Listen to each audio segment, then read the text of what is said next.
Nosso momento de distração, a gente vai sempre em algum restaurante para comer alguma coisa, dar uma caminhada, jogar um futebol na quadra, e treinar o tempo todo, minha cabeça não fica cheia. E quando eu vou ali, saio com os meninos, me distraio um pouco, na próxima partida ou no próximo campeonato eu entro bem mais confiante e aliviado. Porque às vezes é bom dar uma distraída dentro do jogo pra relaxar a mente, não ficar com muito nervosismo. E é basicamente isso que a gente fica fazendo pra não ficar tão tenso. É bom você sempre estar feliz pra entrar na play animado e conseguir dar o melhor de si.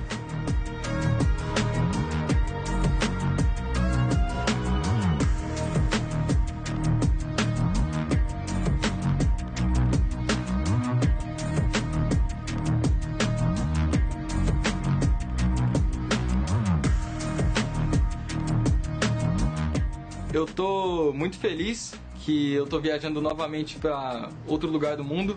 Isso é muito gratificante e a gente vai dar o nosso melhor, pode ter certeza. Nessa viagem eu tô mais tranquilo, tô mais de boa, não tô tipo assim pensando muito que a gente vai para outro país. Eu só quero chegar lá na Arábia Saudita e fazer um ótimo campeonato com o meu time.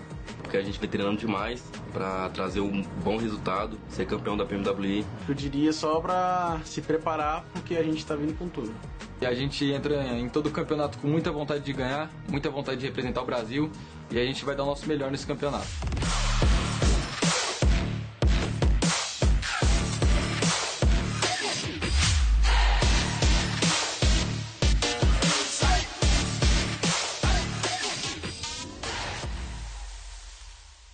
Well, Alpha 7 have high hopes to become the champions of PMWI, but if they want to be champions, they need to get more than 4 points. Well, ladies and gentlemen, we're about to get underway here with our second match of the day, but really quick and remind you guys about Dr. Suleiman Al-Habib, who has been one of our sponsors here over the course of these last 5 weeks, making sure this event can happen.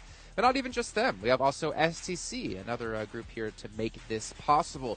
For you guys at home, though, we've been talking a lot about how the players can win money. Well, you guys can win things yourself by making sure to pick up the Vibe and Drive event currently going on within the game. Make sure you guys log in and complete these missions with your friends and get yourself a free, permanent legendary set. But with 20 seconds left to go, it's time to throw it over to commentators, though, as we're about to drop into Livik with John Allen and Blank. For the first time here, we are going to be in Livik, Blank. It's a new entry for this sort of format, obviously the after party. It's a little bit of groundbreaking stuff going on here, right? Absolutely. You know, we're Livicking it large here in PUBG Mobile. Bringing that one back from the pre-show. But having a good time. Yeah, straight over to Livik, see how this playing path actually ends up. Livik being quite the open map in certain areas. It's going to force a couple of fights maybe early on, or perhaps over towards that mid-game. You can see over there on your map. That is one hell of a tall. Okay. So, good stuff for these teams, looking over, see where people will be dropping, and there's lots of available areas on this map, lots of interesting terrain to mess around with, play around with, and with 12 teams, I'm sure they'll be dropping all over the place, so you get a good look at where these teams are dropping, and a good look at Livik, which I'm sure you're all playing at home. Yeah, the east port up towards Blomster for the playing path. Should be fairly accessible. I mean, it's a fairly small map, as we know, so really not too much to worry about for the playing path. These players will be able to get pretty much anywhere that they want to go. So we're going to be looking out for hot drops as well in these scenarios. Of course, all of those prizes still on the line. The maps are speeded up, and this is the size of map that is designed for this sort of number of players. Absolutely. So it's exactly what these players do want to bring out in these matches. You can see over towards eSport already 7C are dropping. Looks like they're always going to drop on the coast next to the water. I do like that. A little bit of role play coming through from the Indian team. But honestly, so far, this team has done fairly well, even with the duos right at the beginning of the day. I mean, it's nice to see, especially with in PMWI, we finishing the last game on that day with a Team Soul win, and it looks like 7C, you know, maybe they weren't playing then, but they're certainly taking the momentum that Team Soul set for India and bringing it over into the after-party showdown. Stalwart, though, still looking extremely strong. Circle pops over towards the eastern side. Lots of it still in, so massive opportunity for a lot of these teams to still get into the circle and get in there fast. There are all some beautiful places on this map, too. Yeah, look at that. Some classical Gothic architecture by the looks of it. Fantastic stuff. Those high vaulted windows. It's maybe a little bit before Gothic. Pre-Gothic. Pre-Gothic I'm going with. Yeah, straight out Straight out of a Souls game, that one. Again, if you're here with us, you are currently watching together. But if you want to join in for the 2022 PMWI Watch Together, you can watch with us in-game in the Esports Centre with your friends to win some PMWI special sets. So make sure you get your little watch parties going, chat one another. I'm sure your analysis is maybe better than mine, but even if it is, I'd like to hear your thoughts, because we also do have a PMWI gun skin and outfit, which I can provide you. Maybe not analysis right now, but we can provide you with gun skins and outfits. Do you know how you do that, Blank, actually? I don't. How do you explain it for us? Well, the PMWI packages are on sale for a limited time. 16% off if you head to the store in-game. You can also win PMWI treasure crates if you're playing PUBG Mobile during PMWI. So anytime. Anytime you're in there, you can win those treasure chests. Look at the map, though. Obviously, you've got the waterfall. Beautiful place around here. Some loot in the back of the waterfall, too. Why wouldn't you? Prestige just dropped himself a little bit of a small stim here to get himself going, get the run speed in, get himself a little bit healthy. He starts to move through. And over there, you got D77 with the XM. That thing has been absolutely deadly over in our scrim matches. May not have been there to watch, but there are some insane plays that have come through. And obviously with Dan 1 repping the old DBS in Arangel, Miramar, wherever they like the Korean shotgun meta. It is really strong here over in Livik. We see a lot of support for RA Esports actually in the crowd, which is lovely to see. Happy with that. Home team joining Falcons, the Saudi Arabian representatives. In these lobbies, all never alone. They should have spotted that. Rad, all in the same monster truck here. Big tyres and bigger vulnerabilities here if they just get spotted by pretty much anyone. Yeah, and I mean, you would typically spot that. The thing is very loud as it traverses through the map. Quite difficult to take down, though. So if there's one thing, if there's one thing I'd say about monster truck, it's not understated. Yes, yeah. I mean, it's called a monster truck. You'd hope, right? Rad, though, they do make it through and they find their way to a fairly decent compound, actually, with the walls along the side. This is inside the circle, quite central, actually, as well. So a lot of these teams just looking for these compounds towards where Stalwart finished. Already money, though. Takes shots over towards Never Alone, who caught himself slipping. First elimination, 2K. Ooh, it's looking tasty. Rad managed to get the knock. Can Falcons getting back up? Keep that bounty on the cards. Because if you're Falcons, it's kind of twofold, right? Like, you don't want them to get the bounty because you want to be able to take a fight and get that first elimination, get that 2K in the pocket as well. For yourself. And it looks like with all these teams actually heading very, very central already, you know, maybe it's that ammo that becomes an issue, especially over on Vikendi. We have that problem where, you know, you send in early and you're not quite able to get all the loot you want. You just try and loot up as much as possible in the early game. You take compounds towards the center and then just hope for the best. And realistically, where you do get that loot from, you do get that ammo from, is when teams crash into you. But you can see Yusuf here. He's got level 3 backpack, level 3 vest, but his chest, it is very exposed with the level 1 vest. It's unfortunate. You don't like to see it. So maybe just go for those little peek outs. Unfortunately, with the shotgun, you do want to be in that close range, so it's not ideal. Yeah. It's really not. It's kind of an unfortunate scenario, right, where you're like, I'm going to have to expose my head to be the safest possible. Yeah, that's true. Maybe get the pan out. Try and cover the body with it. Equip it. Try and run forwards. Get in range for the XM. Swap it out quickly. Bam, bam. Thank you, man. That's all right. That's if you can pull that off, which is easier said than done. Ooh. The res did come through, I believe. So nobody has gone down just yet. Still chilling, still vibing. I think 7C sent out to take the loot crate, and that is the first elimination coming through. I think that was from S2G, who headed out that way to pick up the airdrop to try and secure themselves. Yes, it was. $1,000. I don't know if they've already picked that up, though, but if that's the case, you can get the 2K for the first elimination and the 1K for the airdrop as well. That's a good point, actually. Did they manage to loot that airdrop first? Before the LM came down? We'll have to wait and see. Just where the earnings fall. So we get a little bit of a replay. They spotted him. Spray God caught out in the open. Is this a retreat? Is this on the way back from the crate or the way to the crate? Looks like this is still open. Okay, S2G, they've covered off the position. Okay. 7C are looking to try and shut this one down, stop anyone going for the crate, and they're just going to dip completely. They're going to give this one away, not give it away, but give that position away and play from that far side against 3 from 7C. Yeah, they've cut underneath and over the top side of 7C, so distractions all over the place. STG move a little bit further in with this Eastern shift on the circle. It makes sense as well, but 7C leaving Eastport has got to feel rough here, especially with that being their drop spot. And they move further into the circle, and perhaps it might have been better for them just to stay in Eastports to begin with. Eastport, not Eastports. Yeah. Eastports drop. That's right. Esports, I like that. Yeah, Livic was made for esports. Apparently, that's what we're calling it from now on. Esports. Esports over on the east near the port. That's right. Looks like Denver Galaxy having a bit of a tough time of it. They've been spotted. 1 player down and out for the count. Down to 3 players. So the south side of this next circle seemingly a little bit more occupied as teams coalesce there.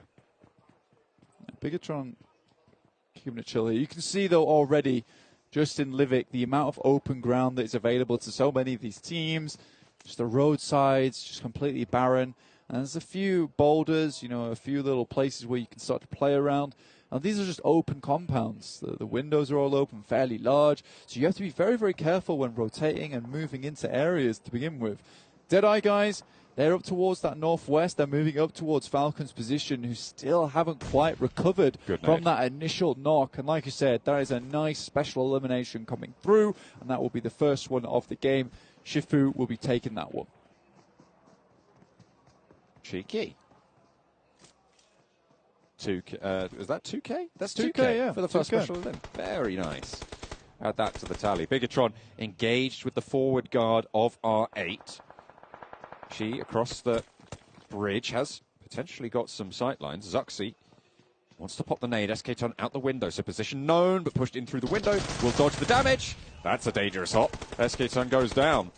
And back around the sidelines. Needs to be careful. There are off angles from R8 to be worried about. BTR need to back Zuxi's position up now. Loses the Uzi. And it's Rico Infinity that take the doozy. Zuxi with the Molotov. Tries to prevent them from pushing too far into them. That's Prestige with one of his own. Zuxi will have to go for the bandage, for the heal. Whilst the rest of the team start to regroup around him. Genfos here, alongside with Luxi along the way. Zuxi seeming survive. I think that was inside. I think that came from the nade came from inside the house there. Blank. Yeah. So should have dodged all that damage. Not quite there for now. Zuxi. The sightlines being controlled by Bigatron are stopping this push towards Zuxi, but he is caught there, and they need to figure out a way to disengage. Look at the smoke line that they've established across the road.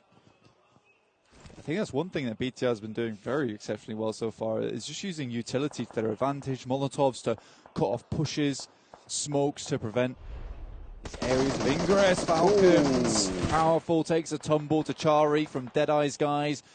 These guys have been outside of the zone for a long, long time and took Team Falcons by surprise here.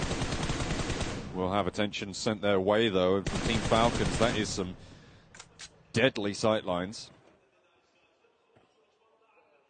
Not quite getting these knocks just yet, but Powerful is ticking away. Shifu repositioning after that special elimination, picking up that point. They've been harrying the back of the Falcons for a while now. Damwon Kia very much outside in the blue at the moment. Forrest finally making his way over from Logistics Centre. With the map being so small, it's very easy for him to tear across the field and back over towards his team. Chari will finish off the player from Falcons and now look towards the rest of them. Falcons just stimming up as much as they can to try and get themselves up towards that 100% HP. The M24 off in the distance, owned by Shifu. Again, this continues. What is D77 doing over there? Just biding time. I mean, that's in the middle of a couple of those zip lines, right? So has got some speedy ways. Don't should get out. I think he's going to bleed out, though, out there, honestly. Yeah, it's not ideal. Next circle comes in. pops up a little bit further north. There is a drop right on Alpha 7. I wonder if no, that would have been the. Is that the drop from earlier? I'm not entirely sure. No, it's not. That is the drop from earlier. The new drop is down towards Fiskahus.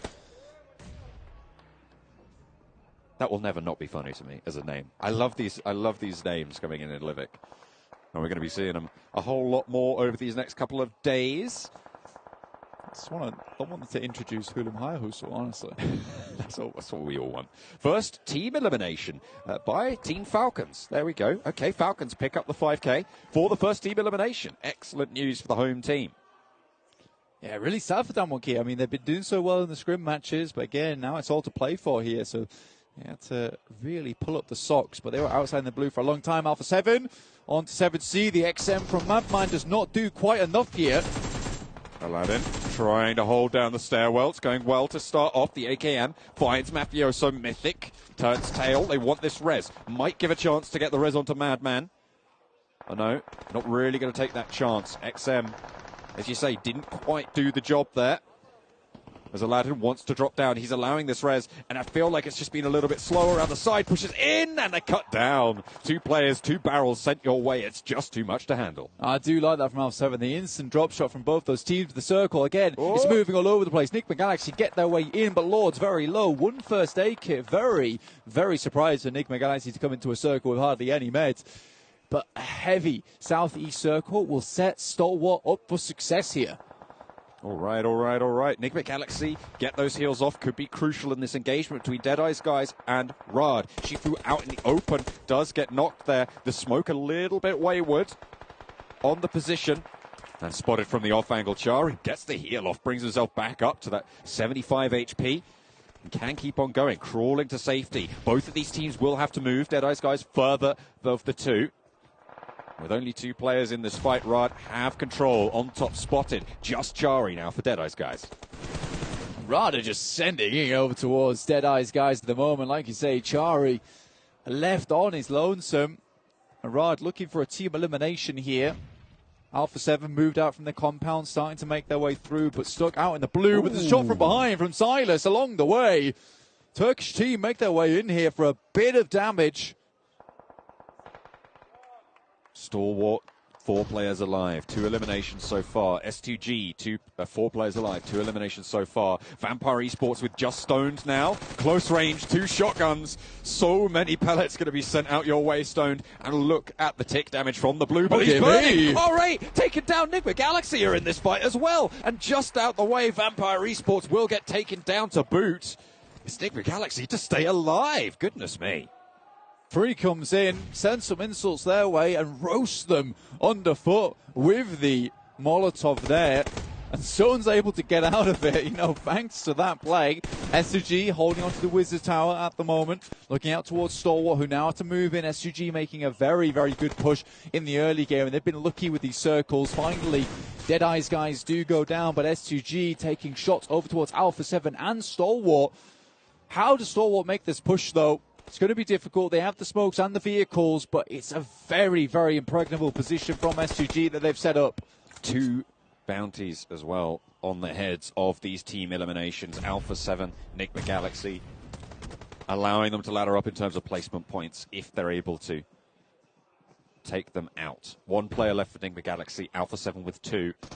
Here's the replay. Stone trying to control that sidelines. This is where the Molotov came in. I don't know who threw it. It was Freak who managed to just burn R8 down. Excellently placed third party there from Nick McGalaxy. Yeah. Stalwart, action. Takes a knee here. That's Mafioso inside the blue, just sending bullets down. Surely S2G seen this push. Rad with 0 eliminations. Very quiet this game for Moon here. Sends a shout into it. Nade sent back and a lot of damage pouring out to everyone. Stalwart bear the brunt of it and they will fall to S2G. Rad, 3 players down, looking for these reses. They are crucial. Nades in hand, starting to move out towards the hillside, and it's good, and it interrupts the res. It puts very, very low the health bars of Rad, and now Mafioso can try and get more done, and there's the nade from S2G, leaving them in a 4v1 against Mafioso. It is impossible to try and challenge S2G from this position. There's open ground everywhere. It's impossible to approach this building in the first place. S2G secured it as soon as they got in here with 4 players. but they have absolutely crushed the competition here with the amount of eliminations. Now dropping out of the fortress, and it will be Mafioso. S2G take home the second game and the first of our Livics of this tournament at the after-party showdown so far. A blitz of a game at the end there for them, and they'll have picked up a load of eliminations. A lot of money going in their pocket, 10k for that chicken dinner.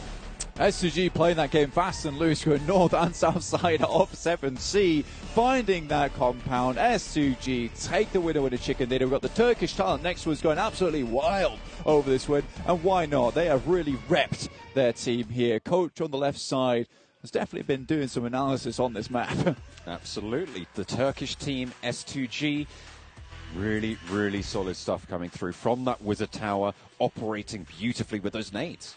Yeah, I mean, it's very, very difficult to push up to that position. Like, where do you go around it? There is a tree and a rock, and then over that, you're just crawling through the grass. And the worst part about that is that they have a high ground position to play from, so it means they can see down even if you're snaking. So I think S2G kind of punched their ticket as soon as they found that compound.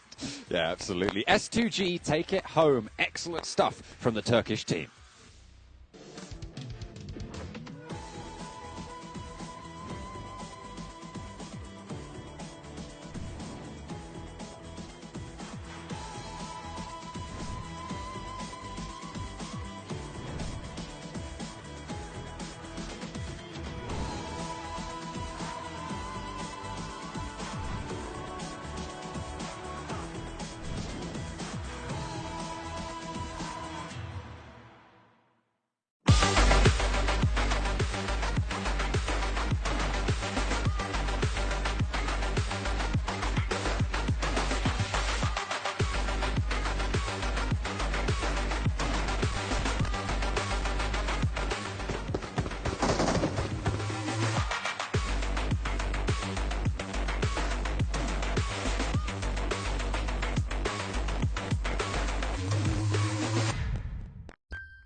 عايز تترجم راب؟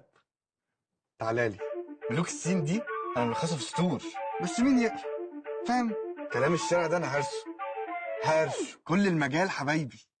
بروز. وانا كاكازوكو مصدع ابكي نظرة لو على الحلاوة عندي كاستر اسمي. عفرت يا عفرت، هتفضل معفرتها ولا ايه يا برو؟ انت مين يا هو ازاي ده دخل هنا يا جدعان؟ نكسر الدنيا الاول وبعدين نتكلم، عيد من الاول. لا لا لا لا لا لا مش مسجل. اخواتي عشان فاهمين الصين، سبوتيفاي عمل لك بلاي ليست الاقوى راب مصري، اسمع ملوك الصين ببلاش.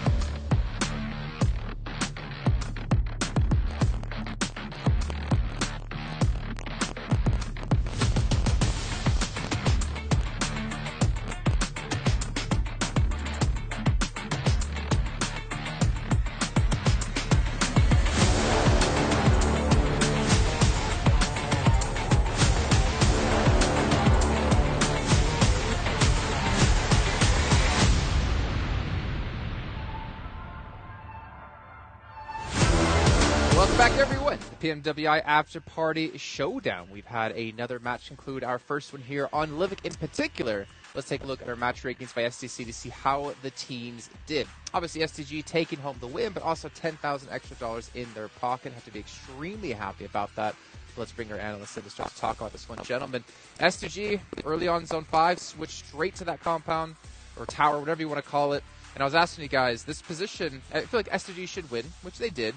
But you guys had a little caveat to like ways they could lose actually in that spot. Yeah. The only way you can deal with that kind of position with a Harry Potter tower is if you get in range, do a nade on the top side and the bottom side to like move them out of the building. Yeah. And even with all the smokes you were saying there, James, even with all of the smokes used by all the teams, it was almost impossible to move them out of it, and they just took the win off the back of that. Yeah. Technically, what you're saying is, yes, this as a tower is vulnerable if you're able to get to it, but it's getting to it that's the problem. Exactly. There is so much open area around it. Blank was saying it in the cast as well, looking down from that high angle on everybody that's kind of trying to approach, it is an absolute gauntlet to run and try and get up to where S2G was to get into nade range in the first place. That was at a minimum, a $17,000 match for S2G. Oh, yeah. They got the chicken dinner for $10K. They got the first elimination onto 7C, that's $2K. They got the most eliminations, that's another $5K. The crates, maybe. We don't know if they... We don't know. Exactly. We don't know. I mean, but you know what? They were not playing PUBG Mobile. They were playing, like, tower defense and just had waves of mobs coming their way. Yeah, they were. And Livic works like that. I mean, there's a lot of these open area fields where if you do get something like this little Harry Potter tower, you're going to be able to see for quite a way. There's a lot of hills that, I mean, we've played quite a bit as well here, Max, where you find a hillside and you can see into full render distance. You can be able to see all the way around you and be able to just blast to whatever you want. Yeah, exactly. And you can just chuck those nades behind like rocks and trees, which are the only good hiding spots in those kind of locations. And you're pretty much done. So yeah, S2G had the best position and played it really well. So can't argue with that. Big step up out of Alpha 7 there. 7 eliminations, 6 points. Also, as we did see, Nigma Galaxy, I don't remember the name off the top of my head, but a great like 1v3 or 1v4 he pulled off with a Molotov as well, really able to punish them. Fantastic job by them. Let's take a look at action or highlights. We'll probably see it in there as well, so we can get the names to mention. But there it is, the first elimination out of Silas. 2,000 bucks. Just imagine, like, Max, I mean, obviously we know your career when it comes to PMCOs and such. Thank you. But you get one elimination at the start of a match, and you get $2,000 in your pocket. Do bots That's count? like 10 times your day rate. Do bots count? Do bots count? Because I get a lot of those. you would know, James. I mean, yeah, I guess so. It'll be great. But yeah, like a lot of frags coming out like this was it. But you take that position, and you can see there's just rocks and trees around. If they have nades, Max, they Max, did. look at the screen, Max. Oh, Max! It's snowy. Woo! Calm down. Okay, calm down a little bit, was Max. quite bad. Okay. Where are you dropping, Max? I'm going for Dino Park. I'm going Garaka, the best place. Castle. What about Castle, man? You're not dropping I'm a Castle. big- I You want an a ending castle in Castle. finish. Come on, man. I'm the king of the castle. All right, well, ladies and gentlemen, you can see we have 56 to go, but a big shout out to Spotify and Razer for making sure this event can be held and making it possible. But 40 seconds left to go. The Kendi is on the cards. I know a lot of us have been looking out there waiting and hoping for it to come back into the competitive map pool. Max is so happy he's jumping for joy. Not very high, I might add. But you know who's also jumping for joy? The two commentators who get to bring all the action to you in our, I guess, third match of the After Party Showdown. Our fourth match overall, because obviously we had the show match in the beginning with the duels. But John Allen Blank, take it away. It's over 40 degrees here in Saudi Arabia, but blank, a fell chill has swept through the studio as we are going over to Vikendi. Jace is laughing at me for my dramatics, but I feel it. I'm feeling it. Exit, stage left. Excellent. Okay, yes, indeed. That's That was for you. Please leave my commentary desk now, sir. It is time for Vikendi, and I wish to commentate on Vikendi and not play out an entire play. That's fair. That's fair. But it doesn't mean we can't script it. We could do. You know? We do it in iambic pentameter, rhyming couplets. That's right. The only problem is, though, is that with Vikendi, we can't predict what's going to happen here, so we can't script anything. That's fair. That's fair. I am with, I'm kind of with Max in that Dino Park is one of my favorite areas of this map, but I'm kind of against him because I wanted to finish in Dino Park. That's what I'm always looking out for in every single time I cast Vikendi. Dino Park finishes. I'm not dropping in Dino Park.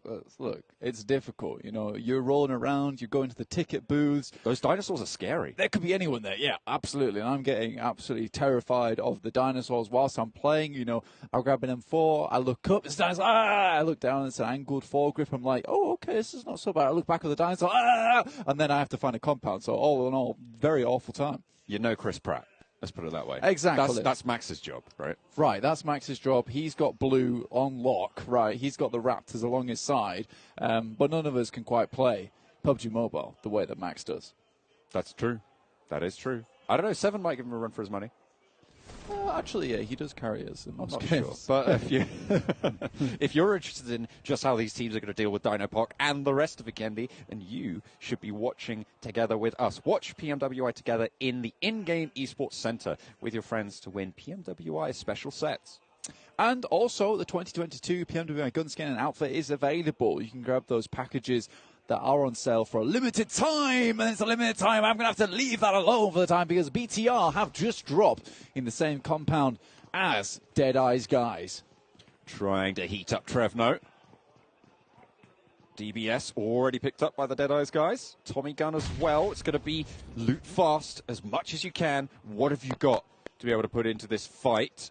It's like a micro Uzi there on the top floor. Good nade, but it's spotted out. The off angle from Luxy. It's the Tommy gun. Say hello to my little friend. DBS for Luxy to finish that one off. The final nail in that coffin, and that's the first elimination. $2,000 found for Luxy.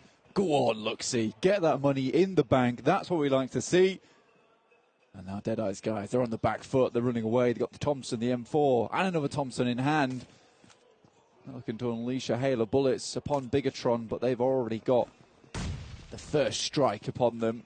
Great little hot drop here for them in Trevno. We can get a little bit more done.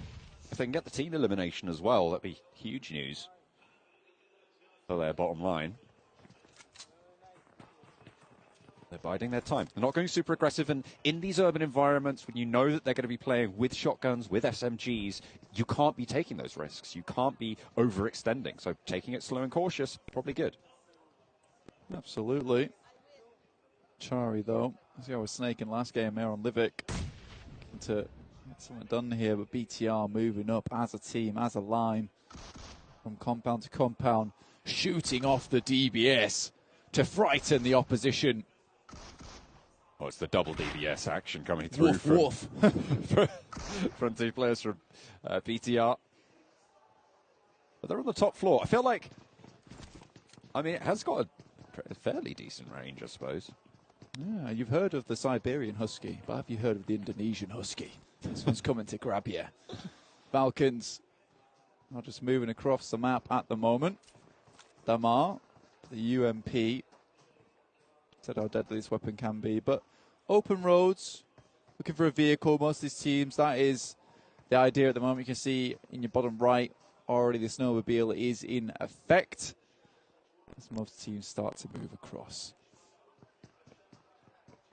7C maybe wanted to regroup, but powerful spotted. Sarang gets a lick of damage in, but it is traded off. Never alone with that DBS. We've seen it be so brutal. It seems like everyone's wanting to pick it up this time around. And Sarang doesn't want anything to do with it. Here's the bad news as the ka-chunk sends his legs a quiver. Runs away for the hills. Powerful again, pushing in. Cruzy in hand, straight down the stairs. Turns the corner, gets the damage in, and it's followed up with the DBS as well. But backup is in for 7C as they swell around the ground floor. And now the pressure is on for Falcons to take the top. In goes Spray God and lives up to the name. First knock goes through. Aladdin wants to pursue this one. Around the corner, it's never alone. Sat alone in the bathroom, has the DBS. Has he got enough rounds? No, he does not. 7C back up their team up the top beautifully, and Falcons lose 2. And 7C come crashing down on the enemy team here. Falcons here at Dobromesto. And they're really struggling. 2 eliminations, though, already found for them. Falcons are sent running, sent packing here. Away as fast as possible. And 7C can now comfortably loot the rest of this compound over towards the western side of the map. Falcons have nothing else to do but just send it running. 2 players left alive. Keep yourself alive. Get some points on board. First place worth $60,000, remember, here at the After Party Showdown. And every point matters. Falcons know that all too well. Vampire Esports up towards the north side of the map in Zabava. Another team also here, S2G. So they took the northern approach on this game. Stoned. Looking for more race to shut the door. You can't see me now. Door's closed. Hasn't anyone ever heard of. Knocking on this door first before sending it in to take my vehicles. I'm missing something here. I feel like you're expecting me to get something on this. Yeah, well, thanks to the memories, John. Even if they weren't so great. Oh. Got it. That's good. 2G. The line's good, but, you know. No, it's not. That's fair. That's fair. Well, no, it's definitely great. Even if they weren't so good. No, great. Is it great? Oh, no. No, don't look this up. Stop. No, stop it. It's fine. No, we can do it. No, we do it after the game. No, it's a fine. mid-game Google. No, don't do the look. You just need to be dropping some lyrical mayhem on this match right now, because S2G extremely close to Vampire Esports. This way it could really go down.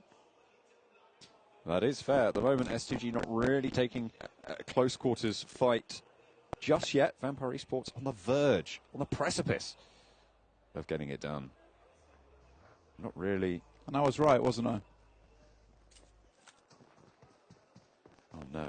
I was correct. Anyway, don't ever question me on my Fallout Boy lore ever again. Vampire Esports moving through. Grenade. S2G still Razy. Closed that door earlier on, but Schweppes has a good idea. Nades over, and it's clean, but Razy's able to just shield himself, fend off the shrapnel somehow with a pan in hand, just blast it back.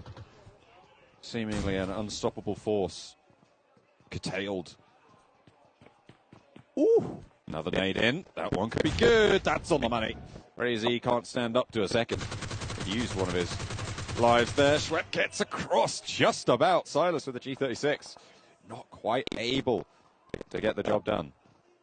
Razy does go down, and Schweppes would love to confirm this, but Silas with such a good oversight on this fight. This is a really, really good place to take down the enemy team as well. Nice knock onto Schweppes here. Bullets come back their way, but this is right inside the circle, and it's a classic for Kendi circle as well. You've got half of a circle over in the blue at the moment.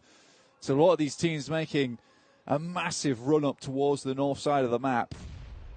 Tries to pop a nade, tried to rebound it off the door frame there to just get that flush, get that confirmed. Look at the earnings on the right-hand side of your screen. 24k so far for S2G. Locked in that fight. They're already 10k clear of Stalwart at 14k. Wow. If they can win this fight between them and Vampire Esports, they might be setting themselves up for a back-to-back. Stoned. Nade goes through, will finish off Razy and take home the first special elimination there, $2,000. I think it was Stoned who threw that grenade, though, but, you know, it was, in fact, Schweppes who got the initial knock, so we'll give it to him.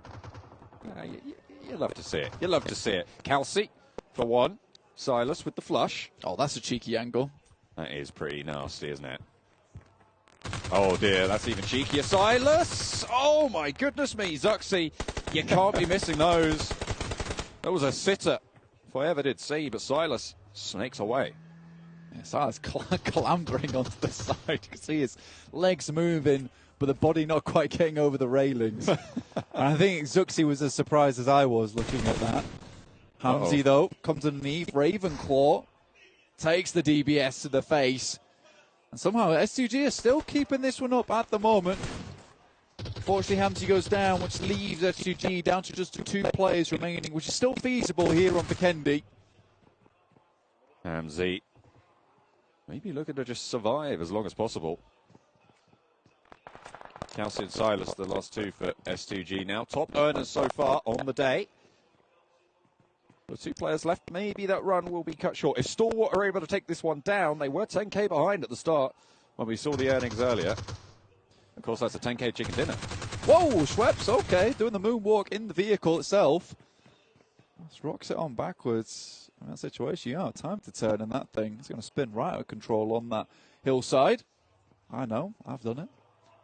So it just goes for the reverse. Respect, really.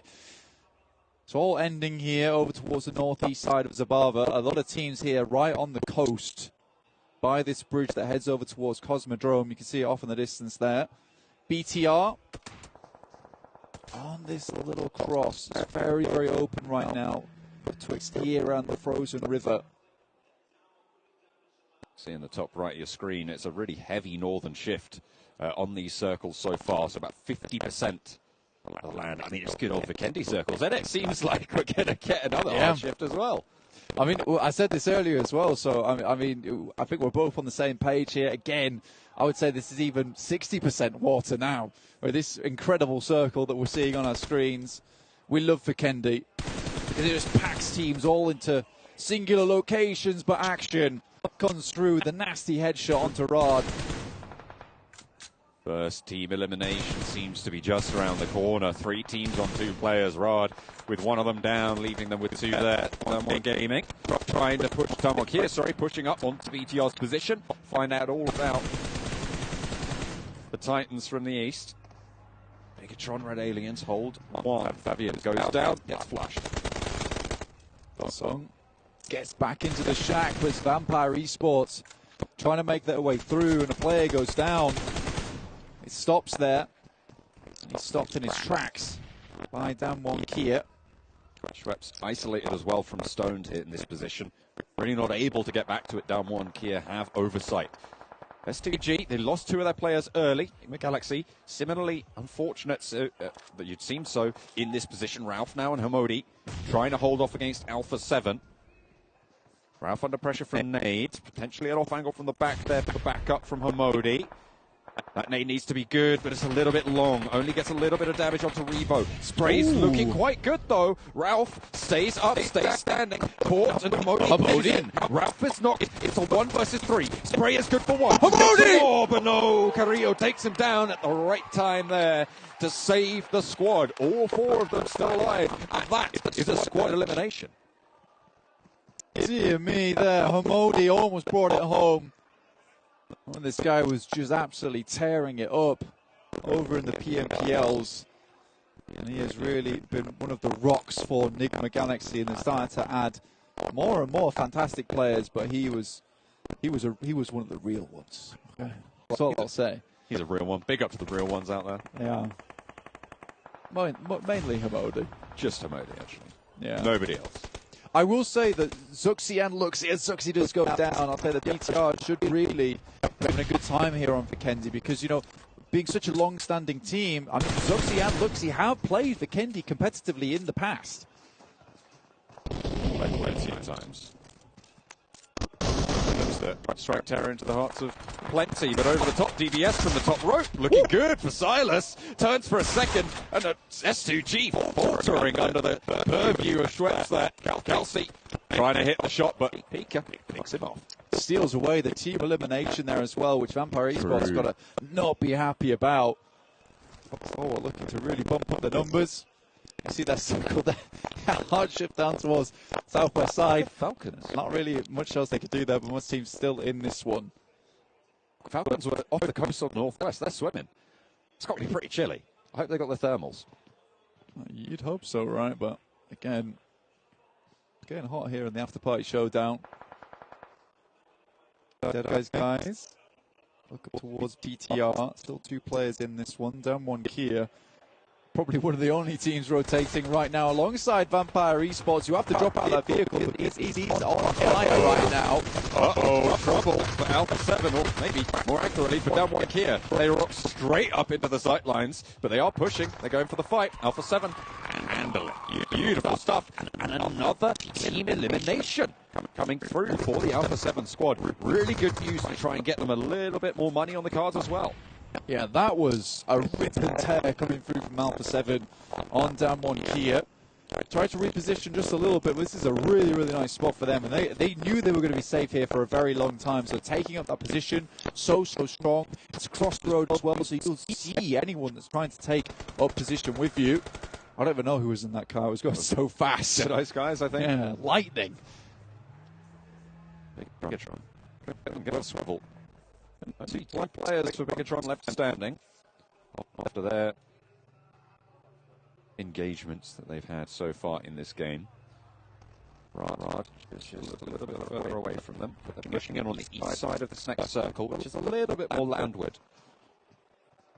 They're cutting out a little bit of water for the first time.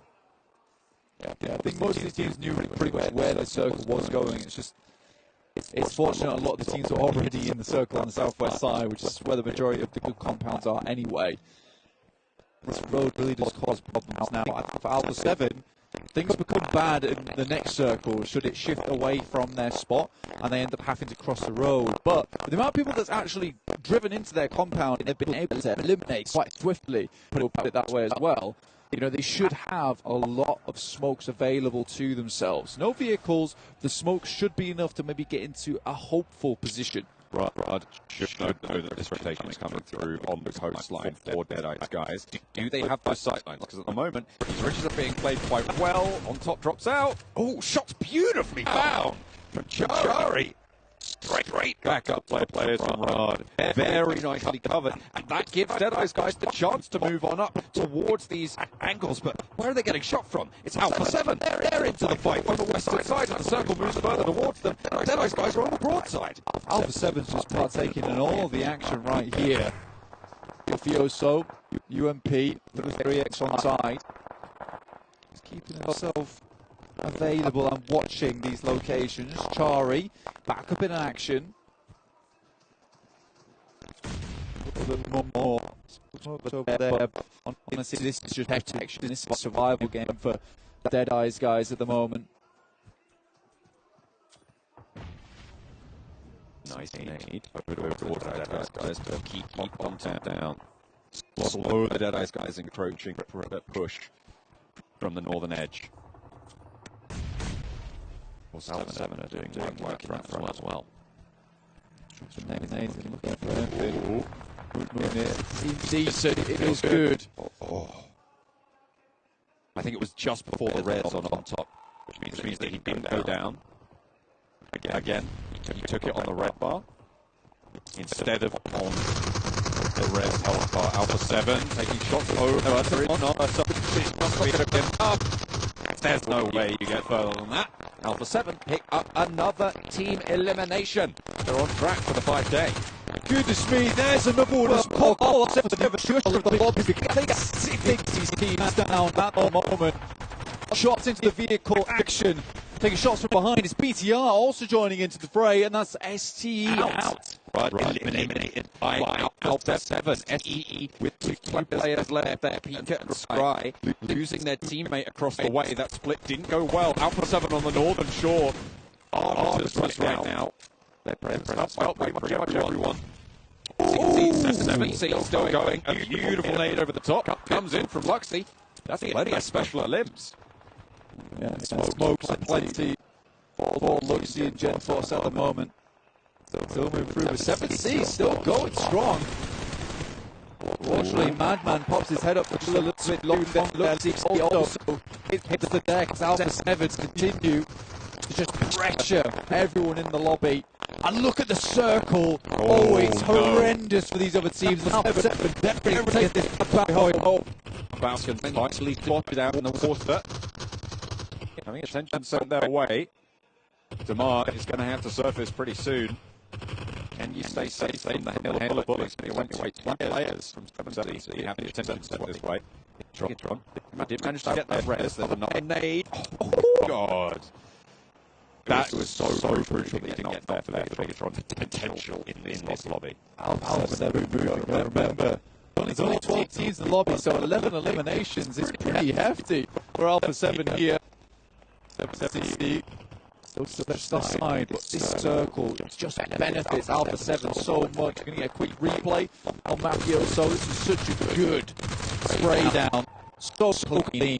G36 doing so much work. Taking the vehicle out as well. Rod could not use it to reposition. Could it be another Bigatron nade over towards R8? Is that right? Is it enough? It's good. It's good enough. No, it was not on the red guy yet again. Luxy has spotted Mafioso. The G36 surgeon from Alpha 7. Reservoir position, no. Just close them down a little bit. Potentially. Works with their conflicts. Bandar. Okay, move in, but the smoke completely drops down. But just tries to throw a couple of nades their way. Bandar stuck outside blue. Moving up Alpha 7 position. So many teams. How much more can they weather here, John? How did he manage that across Rovo? Trying to press this position, rolls all the way up to the wall, and R8 now have an outpost. They can try and slinky back, but no. Teammate knocked on the back, no way to get red. Was played by R8, Bigatron and they've cleanly. Huge amount of damage their way, but look, it's still going. Mythic hits the deck, and now 7C. Perhaps they even see a chance here for themselves in this game. Taking a lot of damage, Luxy has to try and get repo. Excellent high round angle. Has to drop back off the side though. Keep himself a little bit more safe. Knows there's teams everywhere at the moment. Well, eliminations coming through from Alpha 7. In this lobby, Luxy picks up R8. This guy is on a tear. 6 limbs to the 7 from Bigatron right coming from Luxy alone. Knock off the Mythic, easily shut down. Gen Force now last player for Bigatron. Alpha 7 still looking good, looking clean. 7C, however, on the coast, through Trinity. Alpha 7, good me. Coming to the show that may not be the PMWI, but the last World Invitational for the West Side, they took it with a clear point lead. Now they're looking to bring that kind of same power. Here is the showdown. Lovely name of Ben Boss. He makes it into the shack as well. But does he have time to get this first aid off? I think he does. But that nade just needs to sneak his way in through the window. It will do just that. It's a Aladdin has it pitched out. It's Alpha 7 with another team elimination. This is a good game for them. The Falcons, by the way, managed to make it to the shoreline. In goes Mozio, so we went UMP. Once the place was on its red line, he got right underneath. With Nathan cooking, he looks to try and take a fight. The command's well for the rest of their team. Mad Aladdin. Last one on this side, very low at the moment. Sarang just trying to throw some nades up, but it's Falcons. 7C all underneath. Alpha 7 have fantastic purview over the best stints, and really 7C and Falcons, they need a lucky break here. If the fight splits up, they can take the fight on two fronts. 7C and Falcons might be able to deal with Alpha 7 to eat advantage. So unfortunate, this is the only real safe spots in the game, but the Molotov drop down the side. Carrillo able to finish off Yusuf up to 15 eliminations in this match. What a drop step down the mark. Oh, he might be able to handle something if he's happening. Oh, Carrillo puts a stop to the mess. And now it's 7C. They need to take the fight without the 7-7. Low-speed beats off and 7-7 Sarang that stack back. Carrillo, you want full AP. This guy got frag. Aladdin and Alpha Hill needs to get the trade. Will we only find one of that is Alpha 7 clean up on the candy. Goodness me, it's Carrillo dropping the shield wall. No one can get him.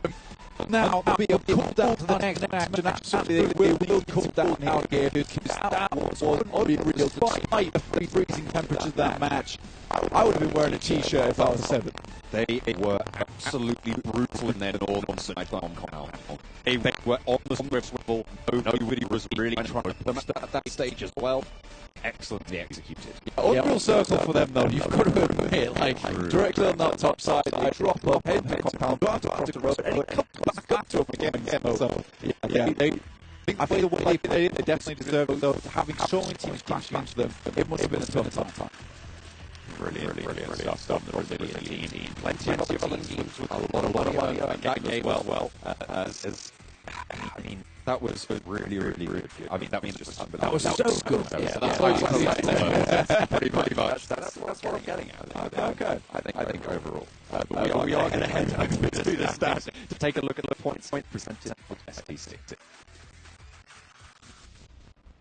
Well, I think you do see by the Majorana now and analysts, because you can't say Alpha 7 just reviewed and have that be analysis. But to be fair, he is right. A fantastic show. 19 eliminations out of 29 points total. Maybe I shouldn't post more this grade.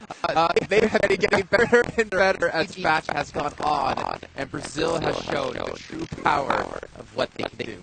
Wow, and what an insane thing from these guys. Talking about a flight crash, before the guest game, they had zero money. So they just had an incredible rise, like 19 eliminations from the guys. It's absolutely insane. Their compound, the fact that they survived 3 breaches in a row, it's going to take 4 players alive. You don't see that happen every day. No, they defended it really well. They painted the town orange here when it came to mechanic. I mean, looking at this, they absolutely laughed it out. That compound, we were talking about it, has a natural advantage in terms of the barrier. Well, one, because it's near the sea, so it's kind of whatever. But also, there's a cliff place there that you don't really have to worry about too many TVs moving up. You don't get that.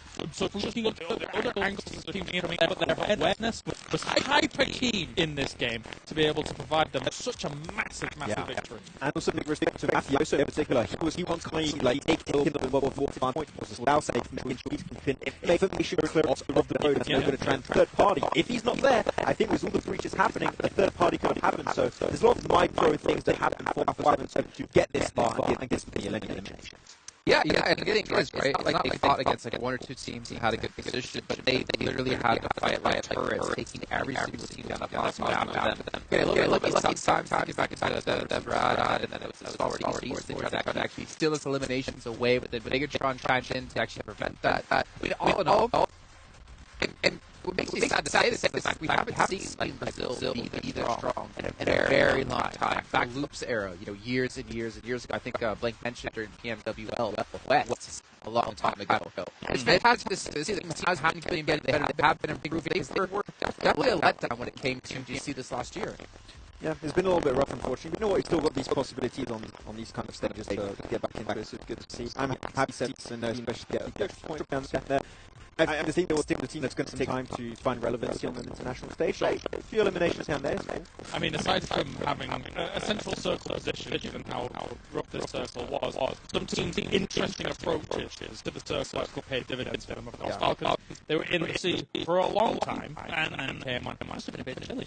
And then likewise, 7-7 on the other side. 7-7 on the other side managed to kind of have their West kind of covered for the most part, moving on in against this. Name what you get up against that phase. But yeah, it really feel like it became a game on Thomas with the way the circle's out. It was very, very north, and we kind of didn't expect that. I know Max, I guess, technically happier Stags, he obviously was supposed to finish at some point. Take a look. At Alpha 7 and their player stats here in this last match, just to see who really was standing out for their team. And as you mentioned, Mafioso and Revo doing some work.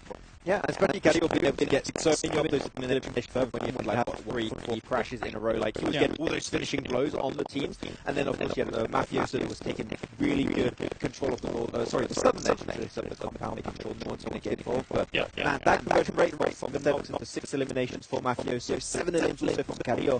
Like these two guys in particular really steps up to the play. Do you reckon they think they did this on purpose? Alpha 7.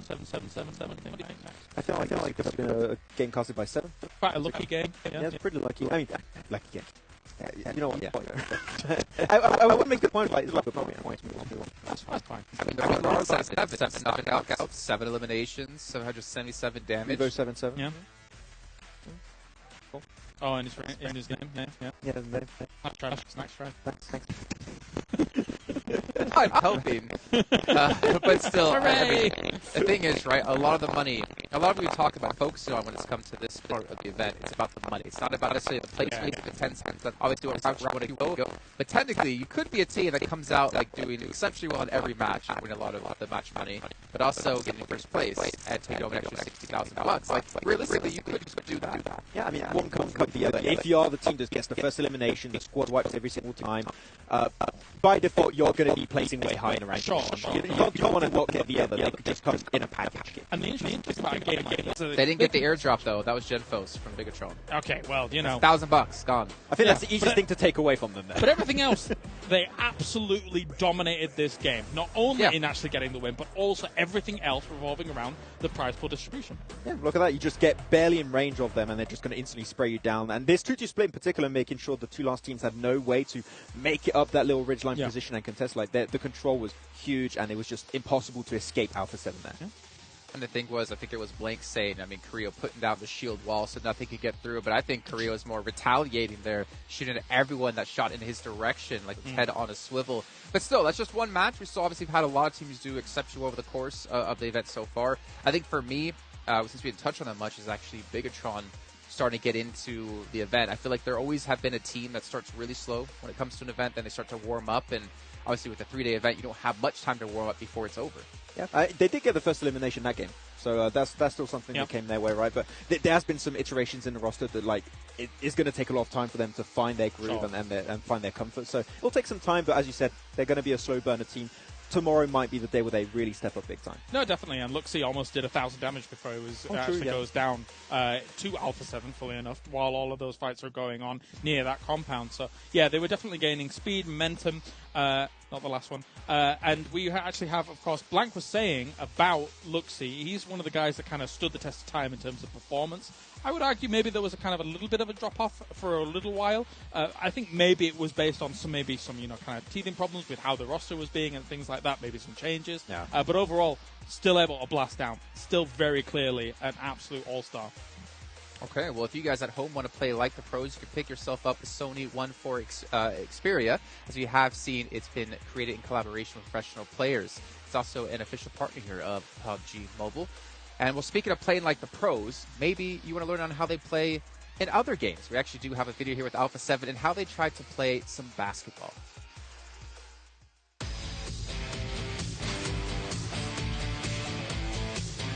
5, 4, 3, 2, 1. Use that blue. Oh no.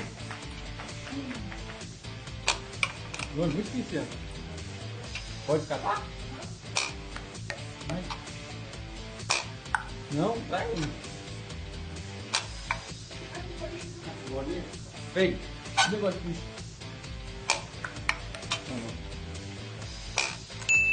Here. Uma.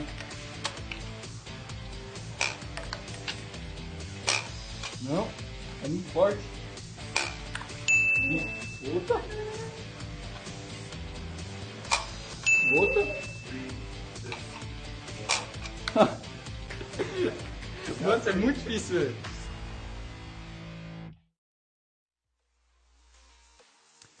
Well, maybe if the challenge was football or soccer, depending on the world you are, they would have fared a little bit better. But 3, not bad. He had the right form, right? Who was it, Max, that we saw move the shot? I think it's Senator. Senator from Stonewall. He knew exactly. He's like, the rules stipulate you got to be on the table. And he's like, what? Go a little bit closer.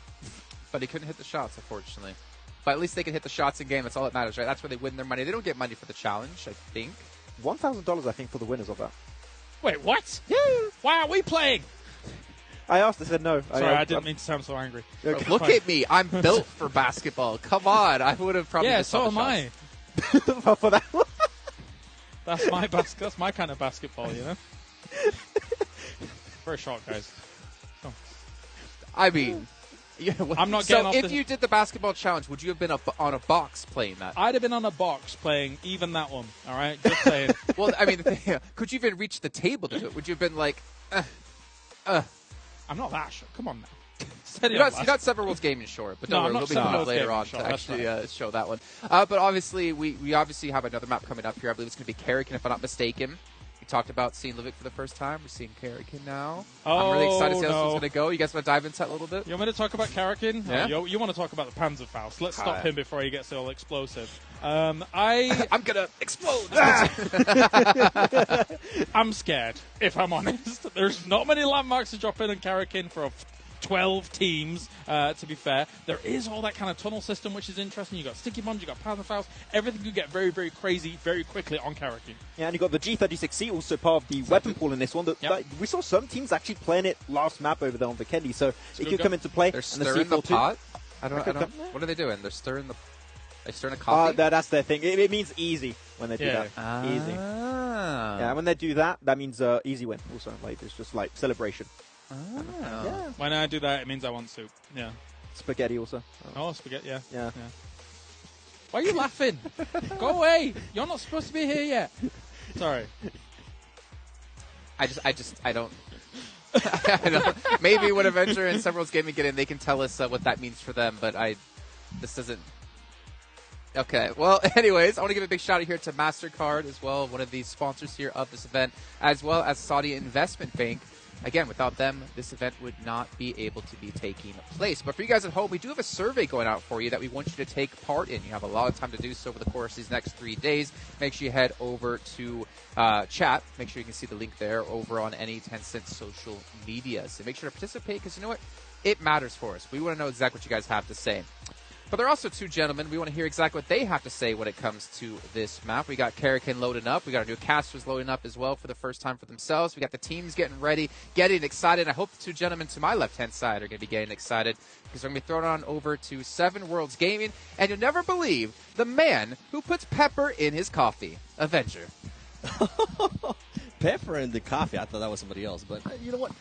It wasn't that bad, Jason. But the way that steering thing, that means that they're about to start cooking because it's so easy. So Max was actually right. Oh, right. Yeah, I get that. I like that. I think that makes sense to me as well. Like you're stirring the pot, yeah. I mean, yeah. But yeah, obviously there's many different ways for you to celebrate or for you to show off and stuff like that. And obviously sometimes these teams, they have their own ways and their own impressions. And I just want to kind of throw back to the opening show and the kind of award that's going on for the the best entrance here is pretty cool. So yeah, I really enjoyed. Obviously, watching Stalwart was one of them. Alpha 7 was pretty cool as well. Obviously, Yes. Corellia here, the boys. This is kind of mean, right? Or not mean, because it's kind of biased. You know the Alpha 7 guys for a long time. I've cast them this year. Really enjoyed their style of play. Now with Mythic in the lineup coming over from Rise, it's a absolute banging lineup. I love what we've seen from those guys, especially Alpha 7, also obviously last year's PMWL winners. So really excited to see what these guys are going to be able to bring throughout. And also, we are going to be joining and going in with these guys on Karakin here as our first map to catch 7. That is going to be amazing. I have played this match plenty of times, and it's absolute madness because there is an underground system that you can sneak up on teams, and a lot of teams are going to have to keep an eye out on that too. And also keep in mind that on some of the buildings for Karakin, you are actually able to just knock down certain walls with C4. And if a player is behind that wall, he will end up getting knocked. So a lot of players are going to be keeping an eye on that too. But I do want to point out, this circle path is actually going through maybe one of my favorite areas. It doesn't have a name, but it is smack down the middle of Karakin. It's a tall mountain, and you pretty much get to see absolutely everything. And I'm looking forward to seeing which team is going to try to take advantage of that mountain. Yeah, my question is really how well do these guys know and plan out where they're going to be dropped? Because as you said, this underground, there's a lot of loot there, but you need to pop it open first. You just don't go in easily. And the question is, are they going to be focused on that? But not even anyone is actually going to go in the center here. That's quite interesting. And we're going to be seeing a lot of hot drops. I'm pretty damn surprised that we see STG have all of the north to themselves, but the first elimination is going to come super soon here already. Falcon Yusuf is going to take down Deadeye's guys super early on. That's actually the first one going out for that. That is unfortunate. More fights are going to be going on. True love, though, being able to get that first elimination, extra nice 2K for him. He's going to be happy about that. And I'm excited to see what some of the other teams are going to be doing here. I mean, we see Damwon Kia, right, going up against R8. Who's going to be able to strike first? And keep in mind, oh, there you go. Well, that was answered pretty fast. Prestige being able to just knock down Junie. That's going to surprise Damwon Kia. And they have to be careful because Enigma Galaxy is going to be able to hold enough angle there on the top of the mountain once they decide to rotate, if they do decide to rotate. Yeah, exactly. And the first circle on this map doesn't really matter. It basically encapsulates every single part of the map except for the very north for this first one. A lot of other teams are going to continue this fight. All right, Damwon Kia will continue this one. The question is, what are we going to be seeing for it? Oh, here we see Deadeye's guys taking down Damar as well. That's just a really like good that. one. Yeah, that's 2K. Yeah, that's faster than you can print money if you're doing so. Damwon Kia still in this situation. 7 Forests. You have a C4 that sound? package. Yeah, exactly. Yep. Well, not C4. It's obviously. Oh, they're going to push. Nice push there. Really, really closely knitted together for that. That's actually Deadeye's guys gone out super early on this situation here. They did get one elimination with them 7, and that was obviously a good one. But Yusuf's going to be able to get taken up. S2G alone on the northern side. They're going to be pushing in towards that center spot that you were talking about, the high ground. And they're going to be taking some good control and information that you're able to gather from up there. Yeah, for Team Falcons, I mean, we just saw that pop up. They were able to get 5K just by being able to do that. And then we have Star Wars Esports going for it. I mean, this was a team that was really, really good last week, and they're starting to carry that. I feel like 7C's not getting lucky here in Karakin. But as I mentioned, if you are going to be on some of these cities, you have to be careful because some other teams will be able to set up. And guess what? Damwon Kia now playing a little bit defensive here as RA Esports is currently going to be pushing. I just wanted to mention Team Falcons did get 5K, I believe, for that first finish. So congratulations to them. Yeah, that's a big one. A lot of money online. 23,000 for the awards just throughout the match. It's crazy. These guys are obviously super focused on that. A lot of support in the audience, as you see here on R8. I assume that they have been really promoting them going into today, of course. The first time here for them at the After Party Showdown. Oh, another one. And that's what I was talking in regards to being able to blow up some of the walls there, being able to surprise some of the other team. And now guess what? Instead of them having to go through any of the windows or any of the doors, they get a clear entry through that wall. And they're going to try to make this push here. Ida making the push to Juni. Is he going to be able to knock him down? He's not going to be able to knock him down. He does have the DBS. There you go. DBS. There goes the first knock. He's going to get the second one. He gets the finish on Damn One Key. A great start here from RA Esports. But guess what? Ha ha ha ha ha Modi. It's currently going to be waiting for them to make a move. I love that. The question is now, what does we see here? Oh, Yusuf. Oh, he actually got taken over himself here. Munir on Arad. Action finds Soxy from Bigatron. Munir with the AK there in the distance. He repositions. That's actually really well played. Good fight. We're going to see real quick of a replay there with the DPS. That's a really good push. Another one. Double kill with the DPS there. That is super impressive by RA Esports. It really was. I mean, Ida, one of the best players from his region as well. For him to be able to do that, that's going to be a big confidence boost, even though, I mean, they've been doing all right. But I'm pretty sure they want to be able to get more of those match rewards. And Team Elms, and guess what? Bigatron didn't start off too hot. They're currently having a little bit of an issue holding back Star Wars Esports. They are getting some support. Suxy trying to get a different angle here on top. Hopefully he'll be able to get one. And I think I see Luxy wrapping around too. Oh! Suxy gets knocked from top.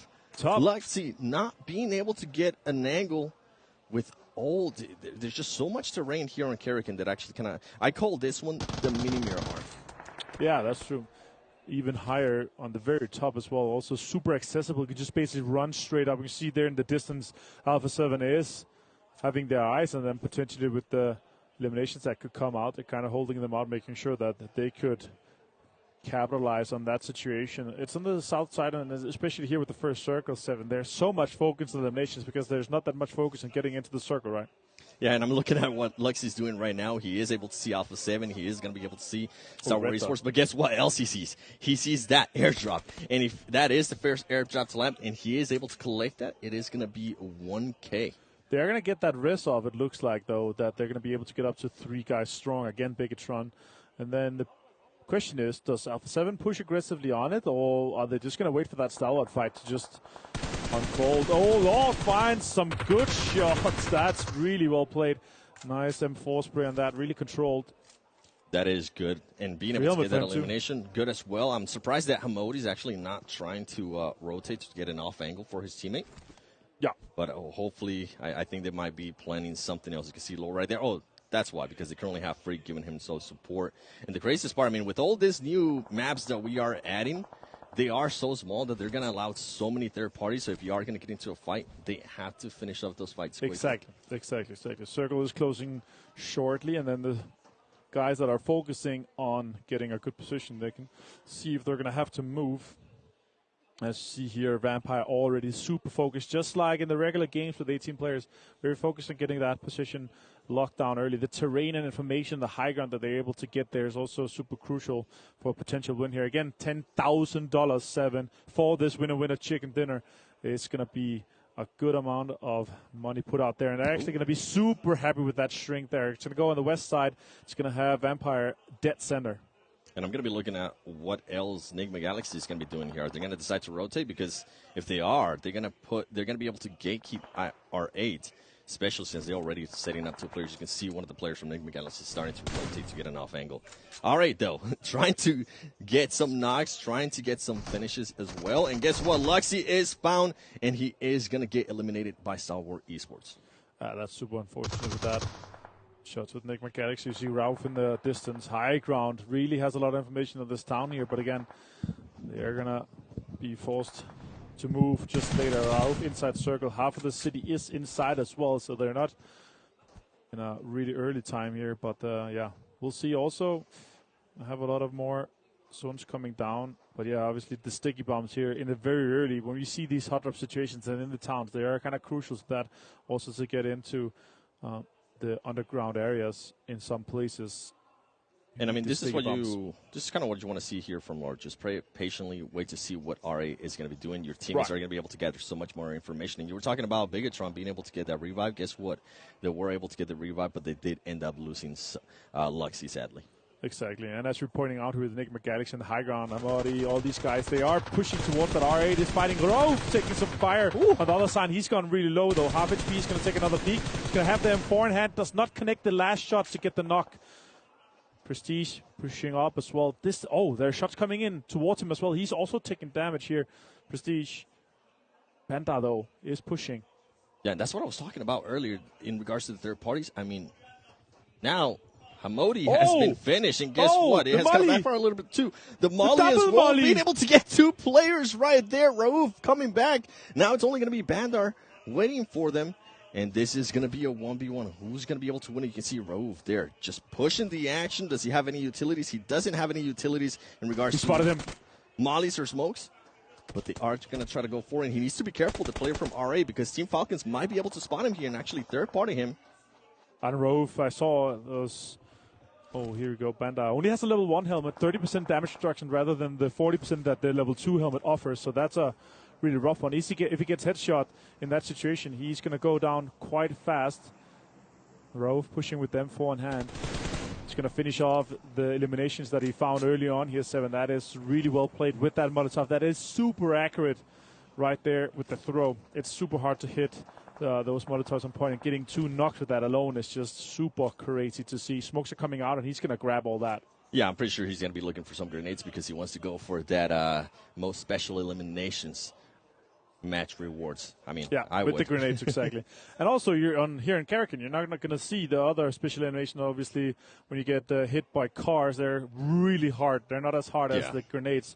Mythic, one of the guys that had the most grenade eliminations throughout the PMPL Brazil region, and also we saw him really active throughout more as well. But the new circle is closing, and the question is, does Vampire keep this really greedy four-way split throughout the center on the high ground for as long as they can? And obviously then when they see the next one, are they going to go together and stay as a four-man here? It's oh, that's a knock. Ravenclaw went down. We were just talking about it. It's greedy, and now Stone has to go towards him and help it. I think it could potentially have been Rad or S2G that found that Desha there, the closest player on Ravenclaw. But right now, S2G is definitely pushing really fast towards the south. Yeah, you can see just Vampire Esports decides now to just get a little bit closer to everybody in Stone. He's going to try to get that revive. Hopefully he's able to. And guess what? Look at that zone. Alpha 7 is actually going to have a lot of area to work with as we're looking at that. And Team Falcons, I think Team Falcons, this is a fight that we've kind of been waiting for. Lower is currently knocked. He's more than likely going to get finished.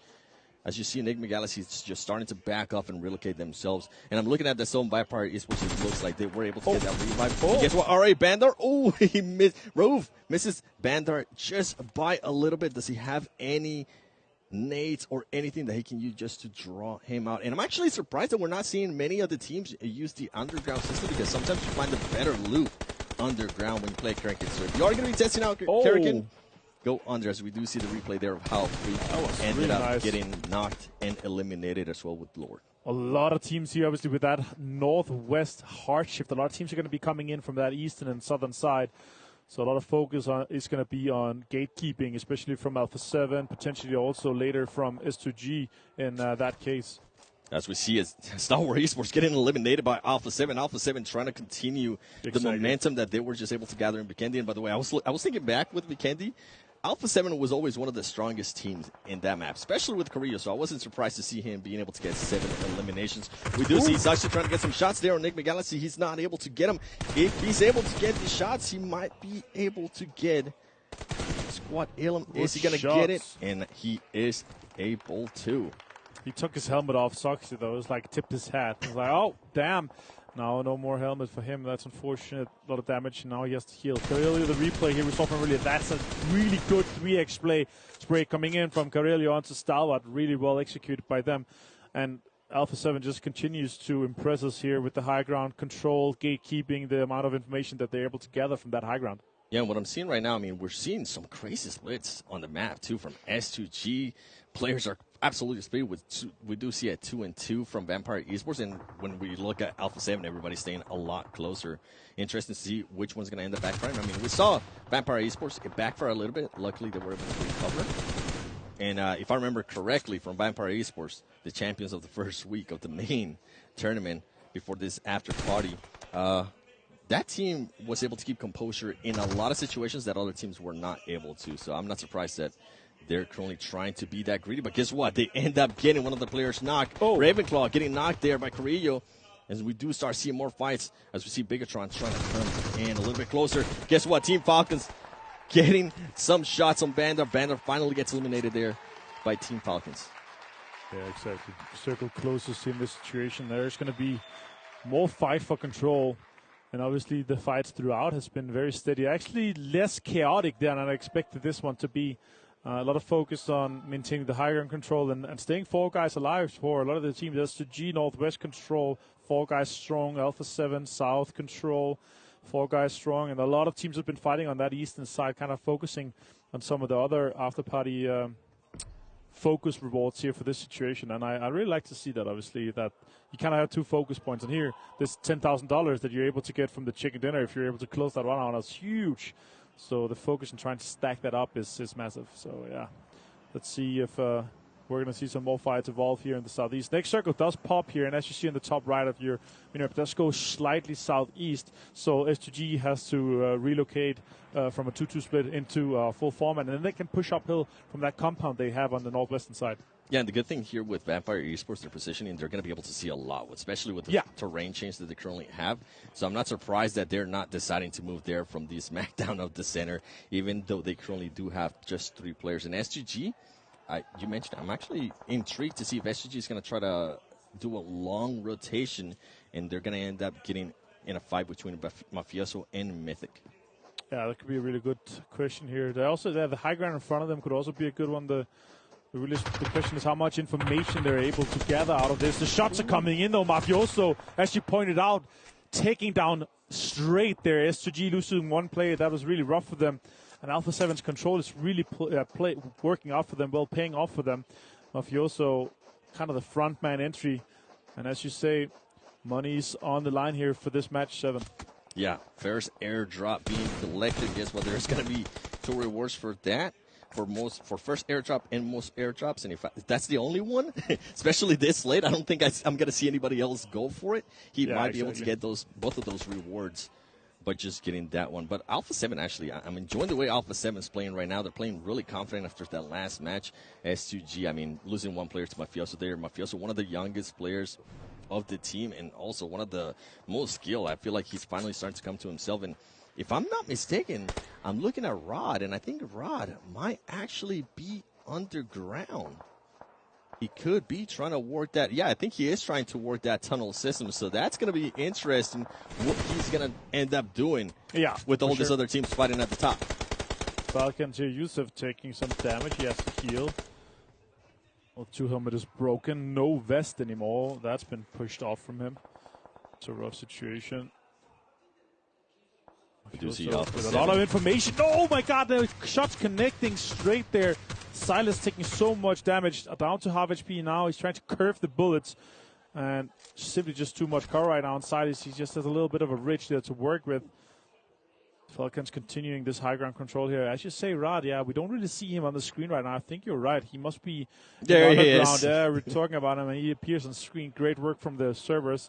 Desha is in this here, and the question is how much further can he get in? When does he have to get out, right? Because I'm quite sure that the next exit is actually close to the Falcons guys, and that is really the question is where is he going to be exiting, or is he going to try to continue just to stay down there, right? So it's going to be interesting to follow his story here for the rest of the game.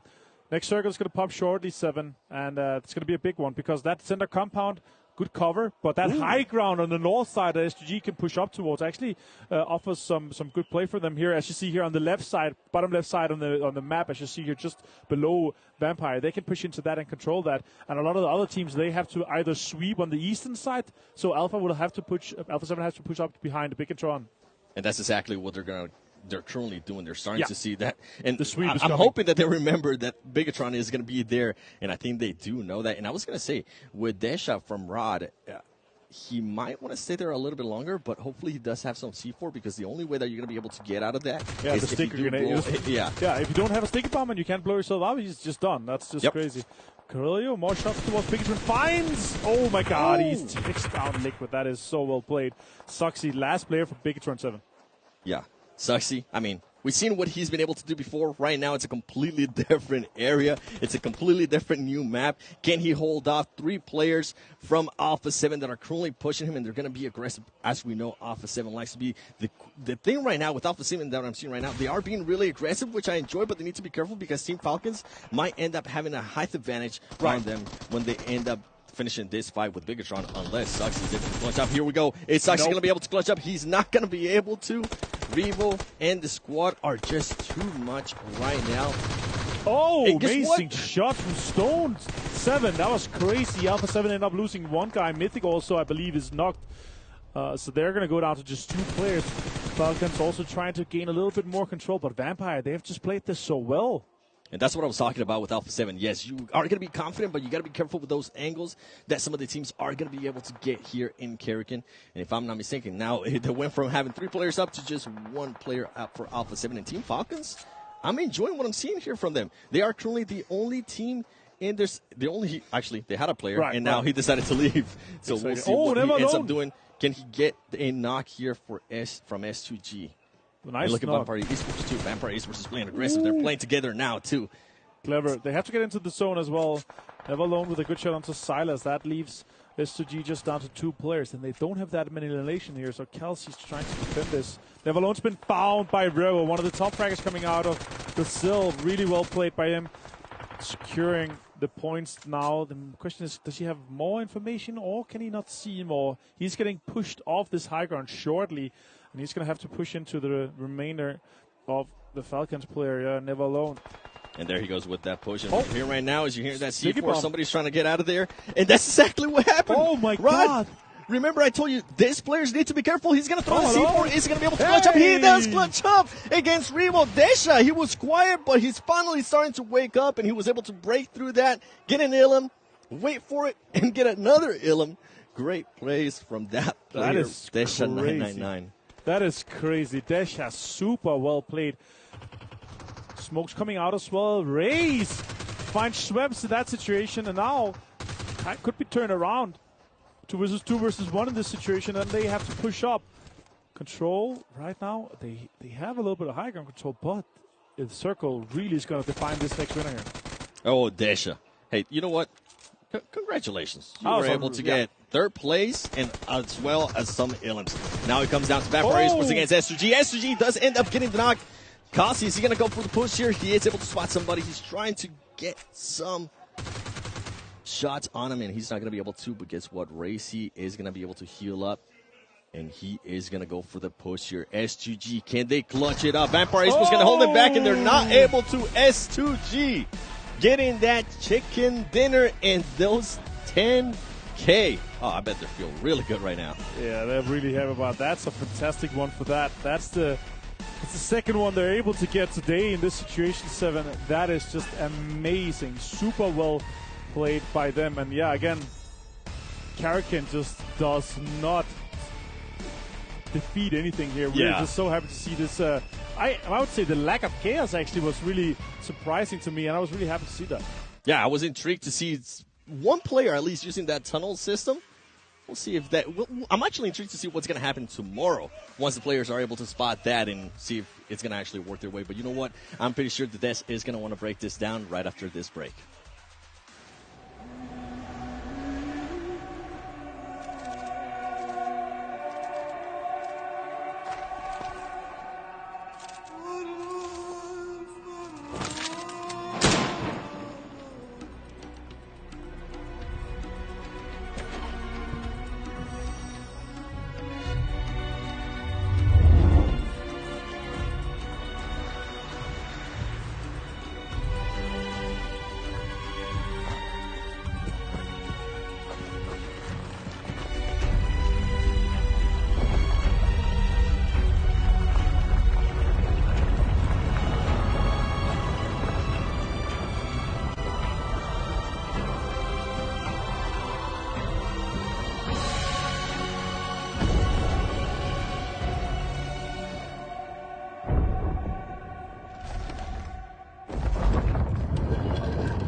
Welcome back, everyone. It's the PMWI. We have the after party showdown, and we're getting actually towards the end of our first day of action here, but it's time to start to look into our rankings. But not before reminding you guys once again that the Savvy Gaming Group, making sure this event is possible for all of us to enjoy, whether you're a talent, a player, or a viewer at home, or in the audience, I guess, technically. So let's take a look at our match ranking, though, brought to you by STC, and see how many points S2G got with their 14 on the board. Our chicken dinner earlier on today. I didn't think we'd have a team doing 2 chicken dinners in a day off day one. Yeah, and I think you can realize it just by how loudly the Turkish talent was screaming over there. I was like, you don't even have to watch it. Like, okay, Turkish team win. They're pretty sure. But like, they were playing the northern side for the longest time, and what's really good in Karakin in particular are those high ground positions, getting the information right, and they just kept pushing in the north. They had all the information, and they only got involved towards the very end. They had the 4-man team. They had all the resources to take the fight, so not surprised in the position they came in from. Smart, I think, is fair to say when it comes to Karakin. It's the huge mountain range in the middle of Karakin that acts almost like a pseudo kind of setup between Everest from Erangel meets Miramar. All of this stuff, those fights are very difficult to take. If you've got 2 teams up there, S2G, they played it slow. I think it was smart to play it slow, get kind of even off there, and then eventually kind of rise back to the top through it. And yeah, very, very good by them. Yeah. What about Rod, though? I mean, you had Daisha sitting inside the tunnel waiting for people to come around. I feel like he was there for like a good 10 minutes. That's what I wanted to jump on. Like, normally if you're playing on the other maps like Erangel or Miramar, you see a door open, you'll be like, oh, there's maybe a player there, not too sure. Yeah. If you see like this huge hole in the wall, it's like, that's the wind. No, like, a player came there. Yeah, it was. Firstly, it was interesting was Rod's drop. I thought maybe they were going for the tunnels all over the place, but they lost people early. That was a little bit of a downer regarding that. But technically speaking, if those tunnels are in the circles for quite a decent portion of time, you can be sitting safe for quite a while on Karakin. So, not too bad. Okay, let's take a look at our match rewards, though, and see how much money some of the teams did pick up for themselves here, because it's very important. That is a big portion of the money, 414,000, if I'm not mistaken, for these teams. Obviously, the 10,000 for a chicken dinner tacked on top of the S2G. I mean, they're already at, well, they're at a minimum of 27,000, because when I brought them up earlier on, they were at 17,000 minimum from that one. You can see here, Deadeye's guys get the first elimination, Team Falcons getting the first team elimination, and even S2G getting the win and getting the first airdrop. No first special elimination. Does that mean we get it? Yeah, we get the money. We get the money. It gets split between the town. Do you think we could just convince the players to stop doing anything and maybe we get all the money? Okay, like nades are banned, cars are banned. Sorry, stop, guys, stop. Can't use them anymore. Yeah. Falcons, though, I mean, they had a great spot to be playing this from as a whole. I think they very patiently approached from their direction to be able to get onto some of those high grounds and play it like a proper high ground. So that's why they were able to convert so much. Yeah, exactly. I mean, it is their speciality to push teams away from their location, like playing the edge. It is saw what so they much do good best. edge. Exactly. So, yeah, good stuff on them. Okay, well, you know what, gentlemen, we haven't yet seen so far today where the teams currently stand when it comes to money. We've seen a little bit, actually, I think, in the last game. S2G, I think, was number 1 at the time. They should be number 1 now, I'd imagine. Let's take a look at our overalls, though, when it comes to money, because that is what it is all about here for these teams. 25K. Okay, so it's a combination of points and earnings. S2G currently in second, I guess, technically, with 36,000. Because, of course, we're tracking the win as well for the overall situation. That actually has a lot of prize pool behind it as well. So total points, very, very important for the actually overall prize pool for the win down the line. But S2G is blasting at the moment when it comes to the overall money. Yeah, 20K out of those 36 coming from those 2 wins alone. That's a really good pay rate for them in a single day. Damn one Kia, 8th place, 1 chicken dinner, and 10,000 earnings. That 10,000 earnings is from that chicken dinner alone, which means they haven't gotten a single extra You said it. buck. Yeah, they don't. They're a team that will play for the placement and play for the win down the line. In a lot of games in their region, when they get a win, it's low elim wins. So not the best for this format. Yeah. It's best to get the 10Ks. Well, Rod and R8 on 0 point, or there's 0 earnings so far. Obviously, there is earnings for when it gets to placings overall. But a little bit rough. For you guys at home, though, as you see, teams are earning money. Remember, the Vibe and Drive event is still currently going on where you guys can play in-game with your friends, complete some challenges, and unlock a free permanent legendary set, which I think Maxman is still working toward. You guys have until the 24th to make it happen. We're about to load into Sandhawk, though. It's going to be the next match of the day. It's going to be the second to last we have before we get into our duo match yet again, and that one's going to be over on Living. We got to bring in our commentators, though, to kick off this match. It's going to be Avenger and Seven Worlds Gaming. An Avenger. I mean, we went from action in Karakin, and then now we're going to be going from action to action in Sandhawk, and I'm excited to see what kind of hot drops we're going to be getting. I'm loving this new format, man. Hopefully everybody currently watching this is loving it too. I'm enjoying the just non-stop action that we're seeing from all of these teams, and you see teams starting to change a little bit of like their strategies, thinking about those match rewards, saying, hey, I mean, earlier, I'm pretty sure Lexi was thinking about it. Do I want to go for that crate, get that money, or what do I do here? Yeah, exactly. And the big one is obviously, are you focusing on the placements throughout the day, or what are you focusing on? And look at that. The most eliminations so far, Carillo and Avrevo is both in the top 3, and Reyes, of course, in there with 10. A lot of damage coming out from Action. Stalwart, again, very well represented, just like we saw at the PMWI main event. Alpha 7, again, dominating. They are on top of the leaderboard in terms of placement and the points they've gathered, but they're not leading due to the fact that S2G has gotten that many wins already. That is quite impressive. Yeah, and I mean, and to be fair, with Alpha 7, most of that money that they currently got is from the rewards matches in Vikendi. That was a lot that they were able to gather. Yeah. Guess what?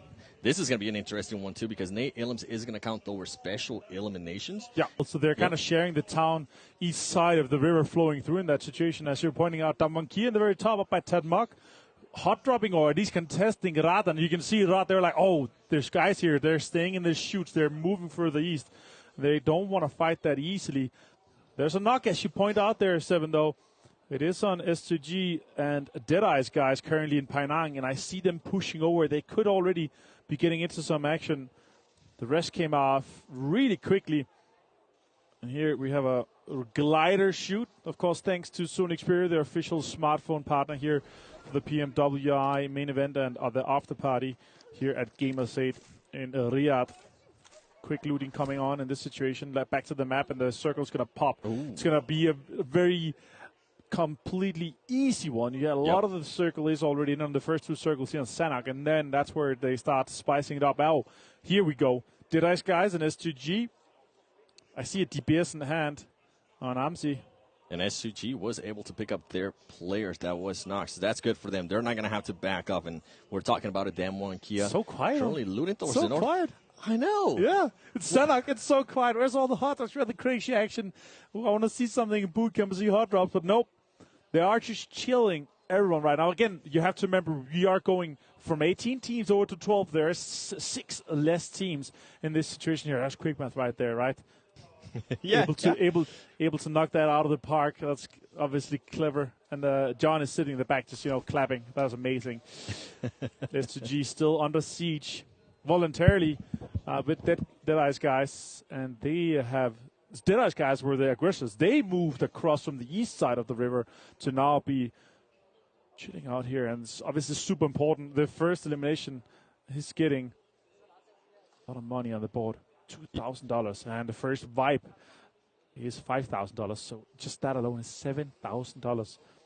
And something that the viewers weren't really able to see is that Freak from Nima Galaxy decided to back off a little bit. He was looting really, really close there to the S2G guys.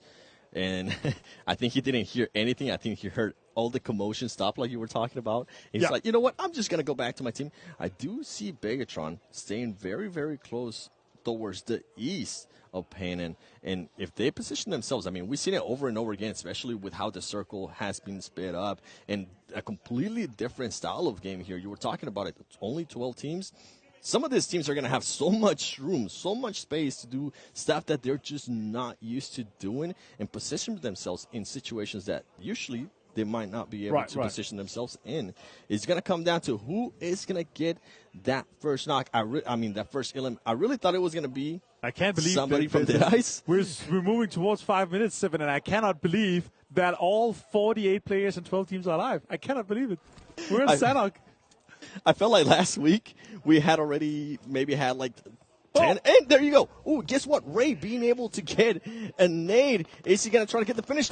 Oh! Deadeye's guys is running away. SG Silas getting spotted from the off angle. And Hamsi getting a knock on Shifu. How is Deadeye's going to be able to recover from this Avenger? The question is, do they just commit to the fight or disengage? I see DPS in hand here of Hamsi. Anyone pushing him right now, it's going to go down. Colsey with the nade in hand, going for more special eliminations in this case. Oof, that would have been a big one. Popping some energy. No vest here on Turlov. Another one helmet only. These guys are fighting with scraps. They really are. SG is going to be throwing this. Molly, is this going to end up hitting? That's on point. It is going to end up hitting. He is hurting. Guess what? Silas is going to make the push with the DPS. Can he get the knock? He lays down. He does end up getting the knock there on Dead Eyes. Turkish teams are just on a tear right now. I mean, congratulations, SGG. You guys did end up losing a player, and one of the other players is currently down. But right now, you guys are looking hot, and you guys are getting a lot of money and a lot of those match awards. But as I say that, I might be able to curse it because guess what? Dead Eyes, sir, coming back, getting a knock. And as we're seeing this fight go on, Lord does end up getting an airdrop. And as I was talking about Enigma Galaxy, they are going to be pushing this fight. They were waiting for some commotion to start happening, and this is what happens with the new style. Third parties are going to be a lot easier for some of the other teams. Hamodi, that's it for SG. How the tables turn right there. Enigma Galaxy just pushing in and just wrapping that up. That is crazy. Rauf pushing in. They're trying to take advantage of this Deadeyes guys situation where the wrestlers are coming off, but they don't have enough information just yet. Rauf, Hamodi, they're trying to pre-clear some of these corners, but they don't fully know just what is going on right now. And Lord, with the airdrop that he was able to get, he is going to have a Groza at hand, which right now, with the way this fight is looking to set itself up, it's going to be massive for that team. Here we go, Enigma Galaxy. I think they have realized that they're going to be up there. Oh, Saiga! True Love decides to just stop him. He gets 2 knocks. Can he get the third one? Oh, Hamodi. Headshot with the M4. Turn the table just a little bit now. And it's a 2 versus 1 in this situation. Freak Hamodi has to push Turlov. Turlov immediately going for the rest onto Chari. Hamodi around the corner. Oh, that's a good molly. That could really be finishing that off. Chari's going to go down again. Turlov on fire. He's going to be burned alive. Really well executed by Enigma Galaxy in this situation. Super well thought of third party.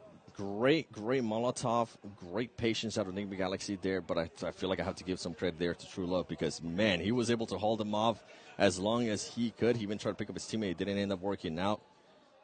Wow. Yeah.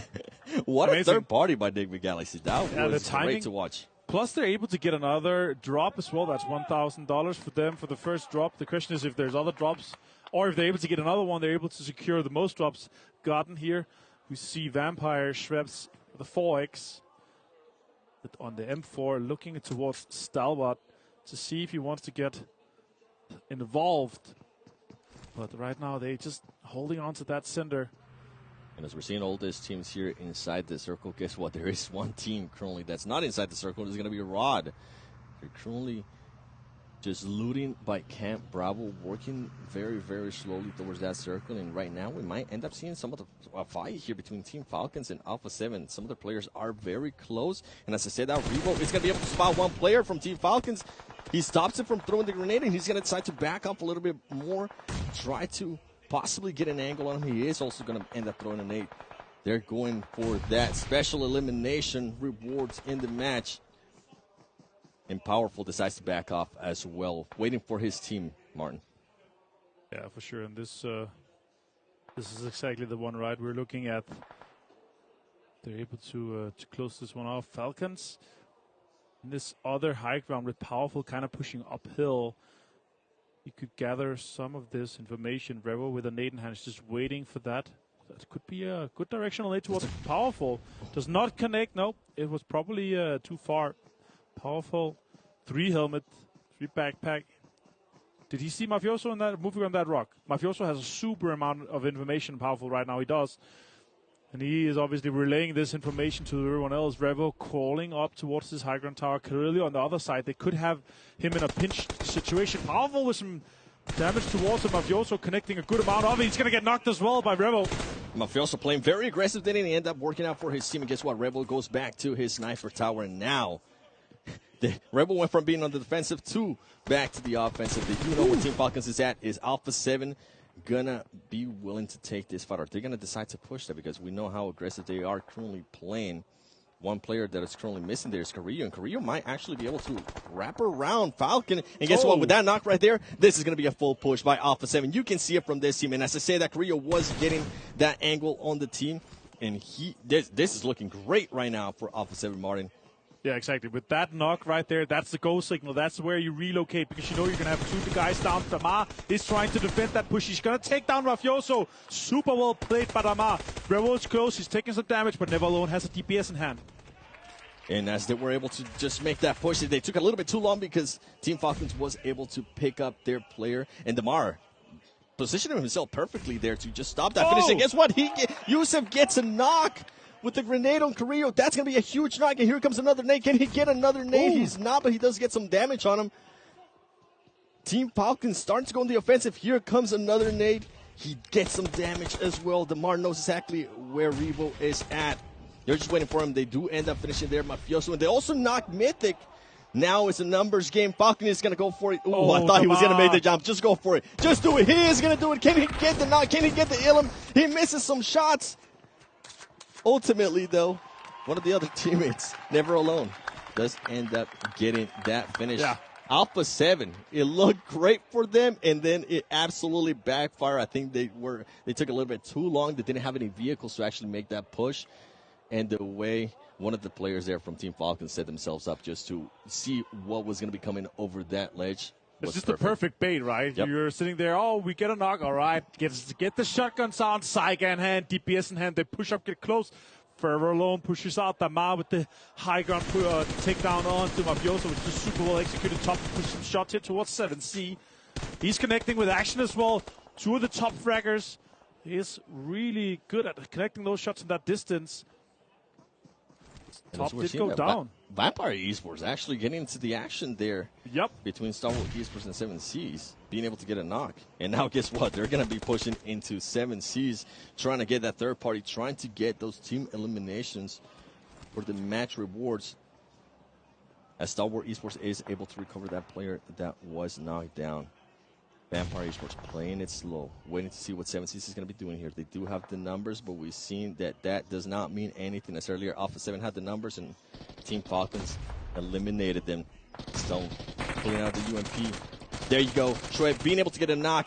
Now this is the push that they're going to make. Decide to go inside. Spray God just waiting, healing on the corner. Is he going to get spotted? They have not spotted him yet. He's actually being able to get a knock.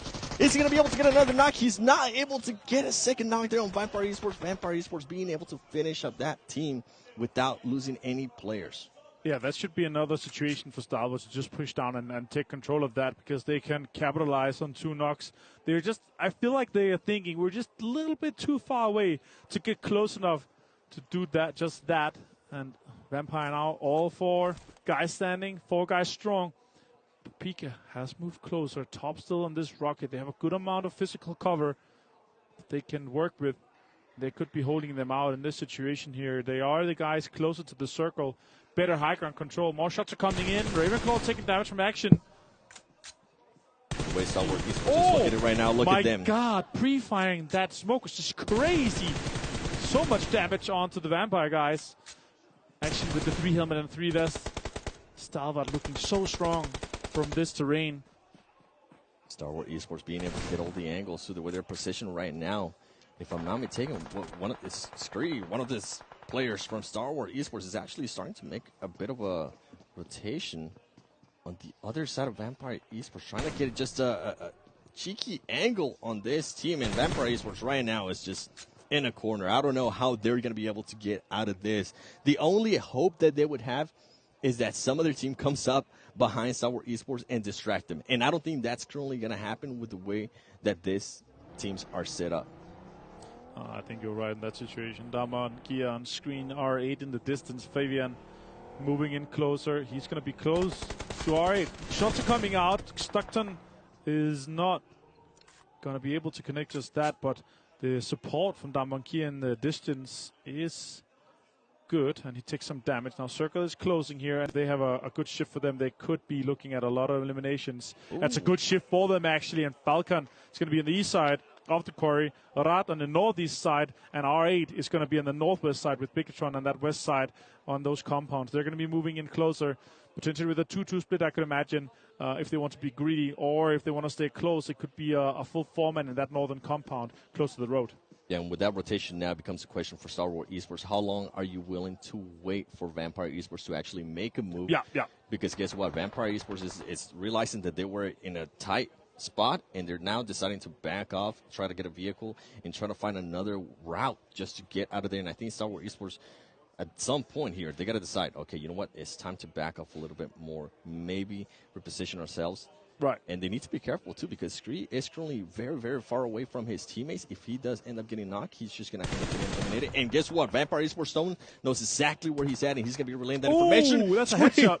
That is a headshot. It backs him up, and this might be the opening that Vampire Esports needs. Yeah, exactly. That was the angle that they didn't want them to cover. And Scry cannot go down from that angle. He's far away from his teammates. He has to heal up.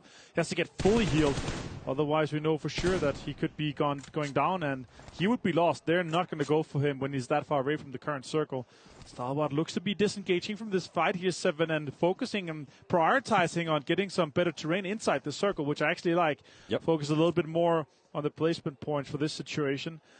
Only one elimination on them so far, but they are 4 guys strong, and they could control that western side, considering Bigatron have the center right now. Obviously, they don't have that information, but there's some pretty good terrain that they could take. There's some compounds available, and Pika is already super out far, getting that information on that T-Road section compound that is quite strong inside the new circle.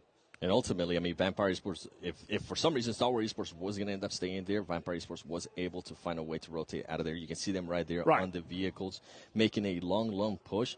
But what I'm going to be seeing now is they might end up running into Enigma Galaxy, because they're both of those teams are currently making the exact same rotation. And with Star Wars Esports, I think the main reason why they decided to back off, they were on top of that hill south of boot camp for a very long time.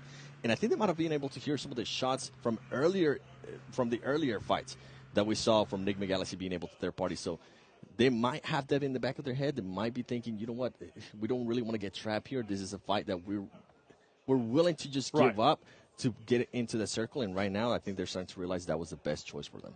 Yeah, exactly. And with just 8 teams left, still 31 players remaining. In this case, a lot of teams standing 4 guys strong. Everyone except for Falcons has 4 members strong currently. So you can definitely tell the shift of focus is going over to that placement heavy focus, or the chicken dinner focus, with that $10,000 on the line for every single win that you're able to get here. High ground above the cave. We'll get into the cave, and now we're going to be looking at the map. The next circle is going to pop, and it's going to be an important one. It's going to be smaller shifts for this one.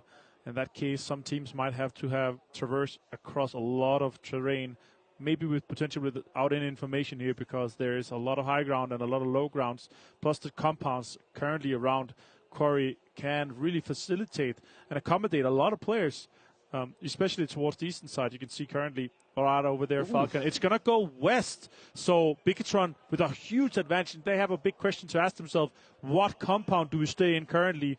And I'm expecting it to be the center one. It is kind of hard to hold because you have all these big walls around it, and also it's hard to get a lot of emulations from it. So the question is, do they focus fully on the win here, or do they try to gatekeep some of the teams that are going to be pushing in from the east side or through the quarry? It's kind of hard to hold the quarry because it has a lot of deep divots and kind of canyons that are working in through with a lot of cover. So they could potentially be losing out on the players. But let's see what Damankia and R8 is going to be up to here. They're going to be fighting 2 teams for just 1 position available right now. As RA is currently being able to spot there, Dan One Key. And I love what you were saying there in regards to Bigatron. And I'm glad that all of the players now decided to get a little bit closer, and they are deciding on which compound they're going to be holding. Guess what? It's Falcons. From Team Falcons. I can't being believe able to spot that and trying to get some shots on him.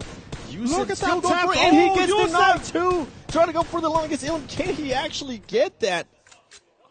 Ooh, that is crazy. So that is far away. We are talking at least 250 meters away there, potentially even further. Could be above the 300 meters that is currently the longest.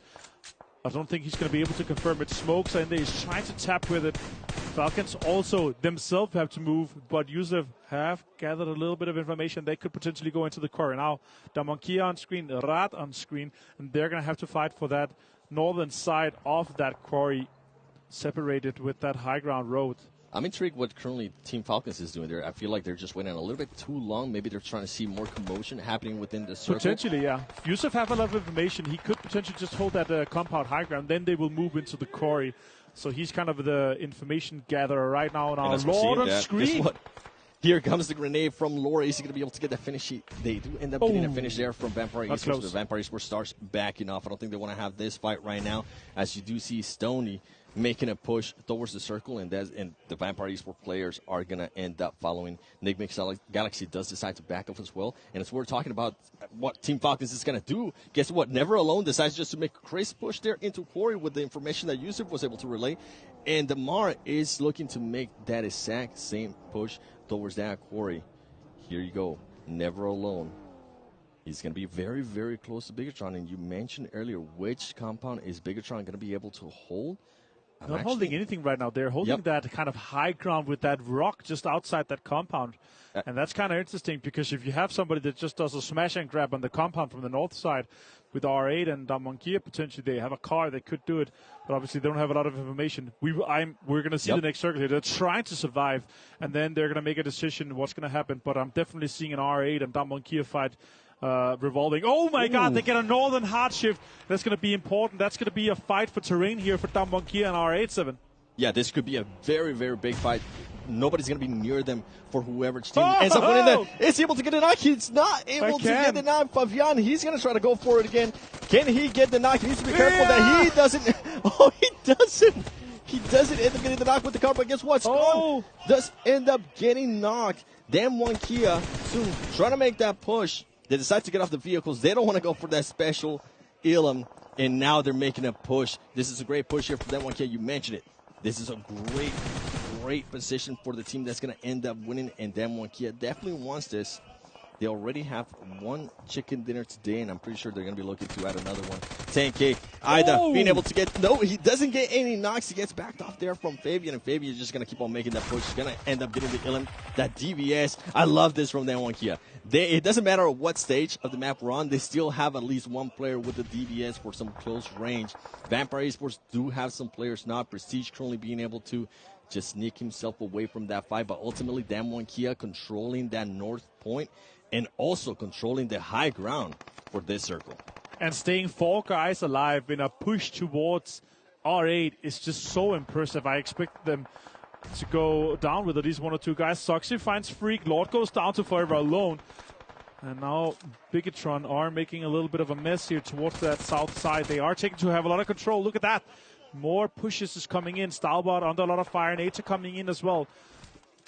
Janfos being really aggressive here, getting those eliminations, and he's very, very far away from his current team. And guess what? Damwon Kia is going to be very happy because the circle just shifted, and it shifted to them, and they're currently the only team that's inside the new circle. Oh my God! With that Hagron as well, and now there's 2 northern hot shifts as well. Esports. Bigatron sucks. He's going to be able to get the knock. He does get the knock there. Star Wars Esports does end up getting eliminated. Bigatron. The twins. He eliminates Nickman Galaxy as well. Bigatron currently looking good with this eliminations, but they need to hurry up and pick up those players. It's got to be fast in that situation there. Also, otherwise they're going to lose Misery, and they need every single member they can have if they want to control that next circle, at least have a chance. 2 northern shift in that situation is just so rough, especially with Damwon Kia, 4 guys trying on that high ground. That is going to be a rough push for them. Juni pushing, or at least standing high ground here, putting some shots into Rat and the Falcons. Guys are still outside the zone. That's a good amount of shots from Juni. Munir is gone down from Rat. With the high ground right here, then he's going to be able to get the other knock. He does get the other knock, and he's going to go for the finishes. Juni just putting himself in a position that he's going to be able to acquire a lot of points for his team. Damwon Kia with the 2-2 split, but right now it's working wonders. And I love that they're going for that 2-2 split. Team Falcons, you might want to make a push to that circle because it's different. We are not back to last week. And guess what? Juni does end up getting the finish on one of the players that he knocked earlier. Bigatron Esports now trying to climb this mountain. Damwon Kia does continue to have that 2-2 split, and they need to be careful because one of the players, Prestige from RA, is still alive and very, very close to them. Rad has been really quiet. Yeah, super quiet. Oh my God, they're just next to each other. Rad hears him with the UMP, takes him down. That's another elimination for them. But Rad now have given the information to everyone on the high ground. And that next circle has shifted as well, and it's insane. It's gone northwest towards Damankia once again, back to back high ground, hard shift. It's crazy. They should be able to hold on to this. But They should be able to. Bigatron has 3 guys strong. They could make it the big dream happen here in this case. If they do make a push to the Damwon Kia guys that are currently by themselves outside of that circle, this could be huge for Bigatron. But I think right now they're just so focused on the guys that are within that circle. Damwon Kia decides to back off. Judy, Forrest, you can see them right there. They're like, okay, I think it's just one player over here. I think it's just going to be 1 point.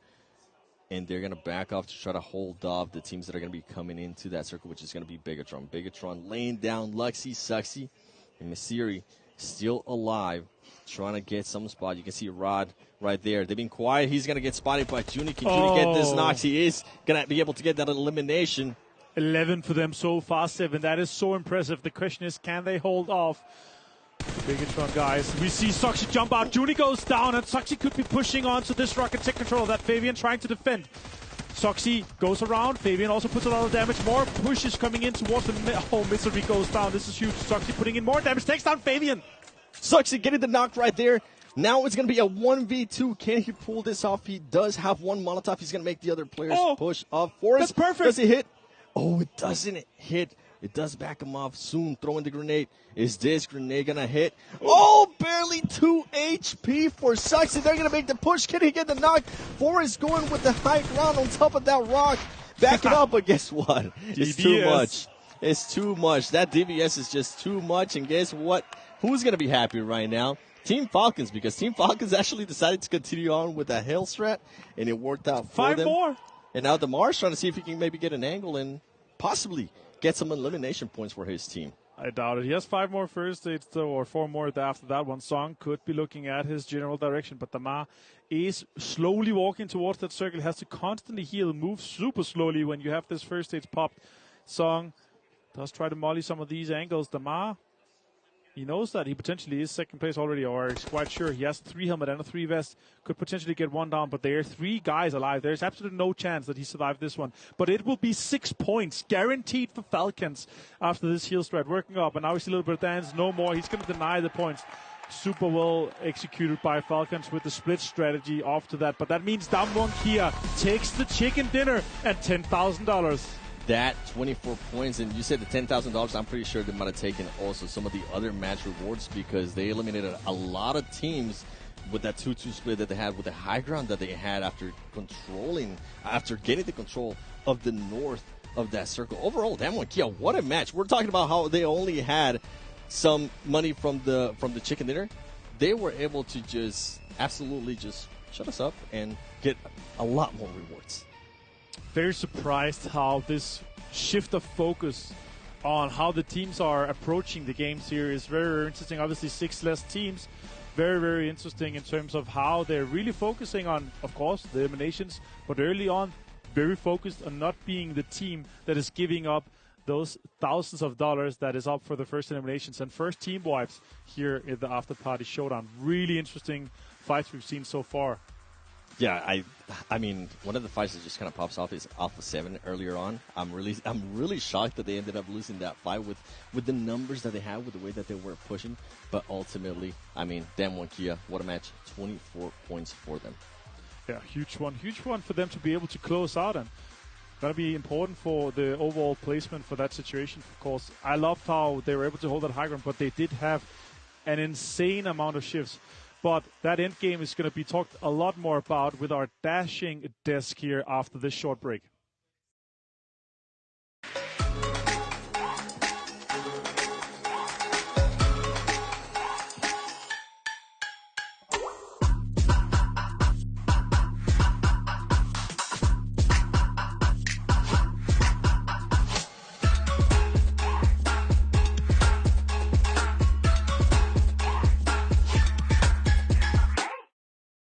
Progress is a race that has no end. After every finish line, another challenge awaits. How can we continue to push innovation in a sport at the forefront of technology? This is how.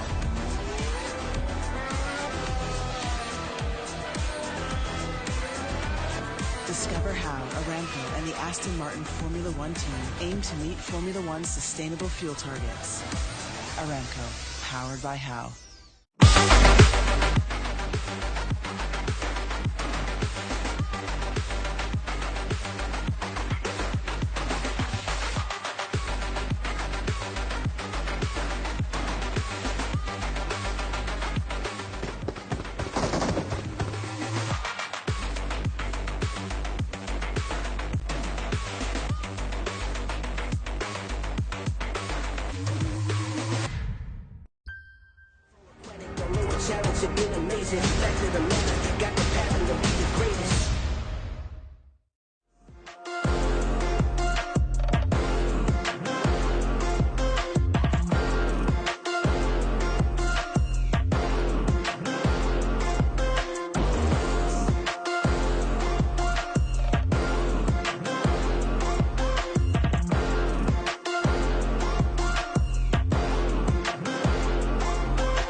Welcome back to PMWI, the After Party Showdown, as Damwon Gaming take themselves, Damwon Kia, I should say, take themselves their second chicken dinner of the day, join the likes of S2G, who have been able to get two themselves. Jason Captain still joined by Maxman and Kalaris as we're breaking down Sandhawk by first taking a look at our match rankings brought to you by STC. What's impressive about Damwon Kia's win there, though, able to get some eliminations. We talked multiple times about how they're a team that can get wins, but can't really seem to pick up a lot of limbs. Well, they shut us up. No, definitely. I mean, a lot of hard shifts. North will give them slight favour in that regard for the final moments. But the best bit about all of those hard shifts was they had what was such an overlook on the rest of the lobby once all those circles came their way that they could start getting big elim points. And this is actually not very Sandhawk-esque to get 14 elims off the back of a chicken dinner. Yeah, very top-heavy for the first place only this time around, instead of like top 5 teams being worked there. And the fact that they've been constantly rotating from the northern side, they know the north, no one's going to focus there. No one's going to enter from that location, so you only really have 180 degrees of land in front of you have to focus down. You have that cliff, no team is going to be a threat to you, they have to take an uphill battle. Everything's coming your way to get the win, and Damwon, even as you say, they're not like a team that's very focused on elims. Here, it's impossible to not get elims almost. And I feel Bigatron probably felt like they couldn't catch a break in that game. I mean, they had the compound next to Quarry, which, technically speaking, is a difficult circle to play as Quarry, especially if it shifts down towards some of that low ground. But they had a great position, but the circle just was like, no. Just unfortunate. Hashtag BTR lose? Is that what the circle was saying? BTR unfortunately for this one. Yeah, BTR prank. I mean, unfortunate, but still nice to see that. I think it was Luxy having like some great turnaround shots, some great picks himself. But good to see them actually be able to get some decent elims and a decent placing overall. But Team Falcons, the team coming in from the World Invitational main event, able to, again, get another decent finish. This team is really proving they can compete against the best in the world. Yeah, I think Damar still wants his soup right now. He still wants it. I mean, it's their strat, right? It works out, and they're still good on Sandhawk, and you have less teams, so you can potentially give them more meds. So it's strat that works. You get second place like that, like you can't argue with that. I mean, they're soaring. They're constantly ever present at the top of these lobbies here. And, I mean, if they continue this on, they'll be able to knock Alpha 7 off the pedestal at the very top. That's some bold words, but you know what? I'd like to see someone challenge the top. And I don't. Does Alpha 7 actually have the number one spot? Actually, yeah, they did. They were right? 57 they points. Checked, right? Yes. STG was actually behind them. But we're actually going to be checking the match rewards, see how much money the teams got for themselves, or who, more importantly, took these awards. We're going to have first elimination, Dead Eyes guys. Okay, fantastic. First team elimination. McGalaxy get an extra 5K. Team Falcons though, first special elimination, meaning by vehicle or by grenade. I think that we saw one team actually trying to roll over. I don't remember who it was. I think they were not going fast enough. Damwon Kia. It was Damwon, yeah. If you don't have enough speed, you're just going to push them out the way. So yeah. you need to get that speed, and just going in circles, you're not going to get that I felt fast. like more teams in this game, more than any other, were really attempting to get some of these, especially the special eliminations coming They're their trying way the mollies as well. especially a lot. Yeah, which... But it's not We said, doesn't count. I mean, mollies are good on this map because all the buildings are made of wood, right? So... Yeah, exactly. Then you just want to... It does have a lot of clear position. If only it was like what you're talking about spreading. Yeah, not the whole building, but yeah. Yeah, exactly. What about the other ones? What about like when it came to totals? I know we have the ability to see those. I believe we have the ability to see those. Do we have the ability to see those, Max? I think we saw them earlier. There we go. So. Yeah. Those special eliminations, Falcons. I mean, the upside is right. You could just get one special elimination or one airdrop, which we had happen in the last match. Yeah. and get double rewards because you got the first one and you got the most because no one else did. It can happen. This time, though, Rod's actually going to be taking it with the most airdrops picked up. Yeah, they've been losing all over the place, but with eliminations from Damwon, I'm not really too surprised. Most teams 20K. eliminated also make surprise. Like 20K exactly for Damwon Kia. 20K from this game alone, and these one singular games right will allow you to go even higher in the rankings. So they should be able to compete now very closely with your Alpha 7s with the other teams at the top. Yeah, because before this, they only had 16 Only 10K. points, Only but 10K They were 8th in place, the bank. Yeah, so this is going to be a significant bump up for them. Probably moving into the top 5, I guess. I would say so. We don't have to wonder. We can actually just see it. Ooh. I want to take a look actually at the overalls when it comes to I'm points fourth. here. 5th. 3rd. Nah. I got it. I'm just so... You know, Max, this is why I'm the blesser, and you're the cursor. Yeah, I mean, it's not by choice, but... It's true, though. Yes, it is. Yeah, okay, definitely. It's not, I mean, it's not when bad. Kolaris looks at the overalls before we get to see it, it's a little unfair. I didn't look at the overalls at all. Max, did you see him look at the overalls before we came on in? Yeah, he's checking right now. He's got himself his Xperia phone under the desk, and he's taking a look every single time. It just loads so fast. Yeah, I know, right? Exactly. Well, I mean, it's got to be fast when it's made in collaboration with professional players. That's right. Yeah. Got to load those stats in And quickly. it's actually our partner here at PUBG Mobile Esports as well. I'm so happy about Team that. Falcons, you can see here have second place with 45 points. No chicken dinners, though, which makes it even more impressive. They're able to be so high up when you have teams like S2G, Damwon Kia, and then Alpha 7 above them in chicken dinners. Like to kind of be sandwiched between those. I mean, that's the different strats, right? You're going to have some from some of the teams. Some are definitely not going to be aiming for those wins, even though the win's still 10k. That is a very huge increase. Some are just looking for that consistency. Can get some airdrops, can get those special eliminations. Maybe the first elimination if you have a hot drop. Like, you have a lot of different ways to be first place without getting a single win. And it seems like Falcons, that's the route they're approaching here. And you look at S2G and Damwon Kia getting themselves the 2 wins throughout the day here each. These is 2 teams that we saw SGG get the win off a central position. Damwon Kia is very good about their long rotations. These 2 teams are very adept and proficient when it comes to looking for position. I mean, as we were touting all the way through for Damwon Kia when it came to PMWI as a whole. So, yeah, it's definitely working out for them considerably in this first day. Yeah. I do not remember working out. What do you remember? I remember when we're talking a lot about SGG in the past, like those global events also, and also Damwon when they do get into those finishing moments, they are a team that very rarely the win will escape them if they have the man advantage, if they have a good position, and we saw it happen already 4 times today for the 2 teams. Alright, esports though. Oof. Let's leave it at that. That's yeah, it. I think that's enough. 0. Yeah, unfortunate. All right, let's take a look at our rewards rankings, though. Right, we obviously have rankings when it comes to points. We also have rankings when it comes to how much money has been won. So STG sitting in first place with 36K. And Damwon Kia, I mean, that last game was a 20K game for them. It's the biggest. It's probably the biggest game, right? Oh, maybe we I think Alpha 7 on the Kendi. Oh yeah, maybe. It's close. But I mean, regardless, 20K in a game. You know what? I'll take that. And that's extremely impressive here from Damwon Kia. I think they're coming in to this stage with the After Party Showdown. I think they're coming in relatively relaxed almost about their approach to the game with all these teams around them. I think they're pretty confident here. You know what I'm happy to see about Damwon Kia is the fact that I wasn't a believer in their South Korean overlords, to be honest. At PMGC, I was like, it's kind of a fluke that they won the East League.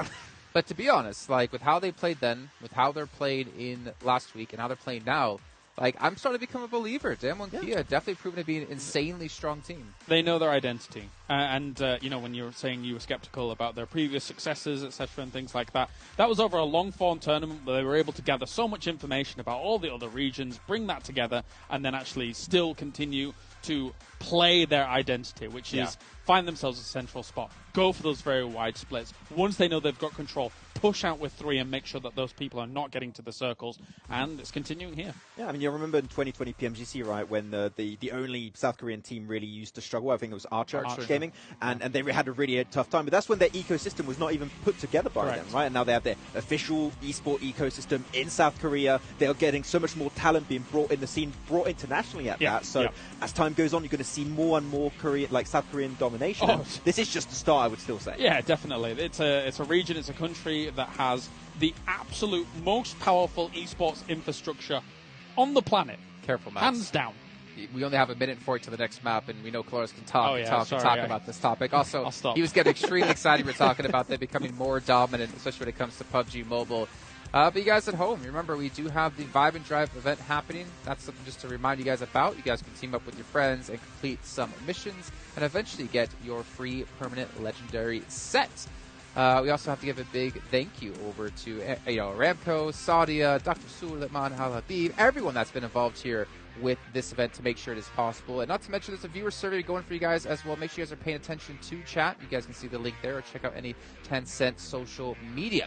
But gentlemen, it is time to get into our next match, and technically our final match of this event. However, we do have one match to come thereafter. It's going to be Miramar, and it's going to be brought to you by Avenger and 7 Worlds Gaming. I was looking at that leaderboard. Thank you, Jason. And even though Alpha 7, I'm pretty sure you guys mentioned it too, Alpha 7 is currently sitting at the top in regards to points.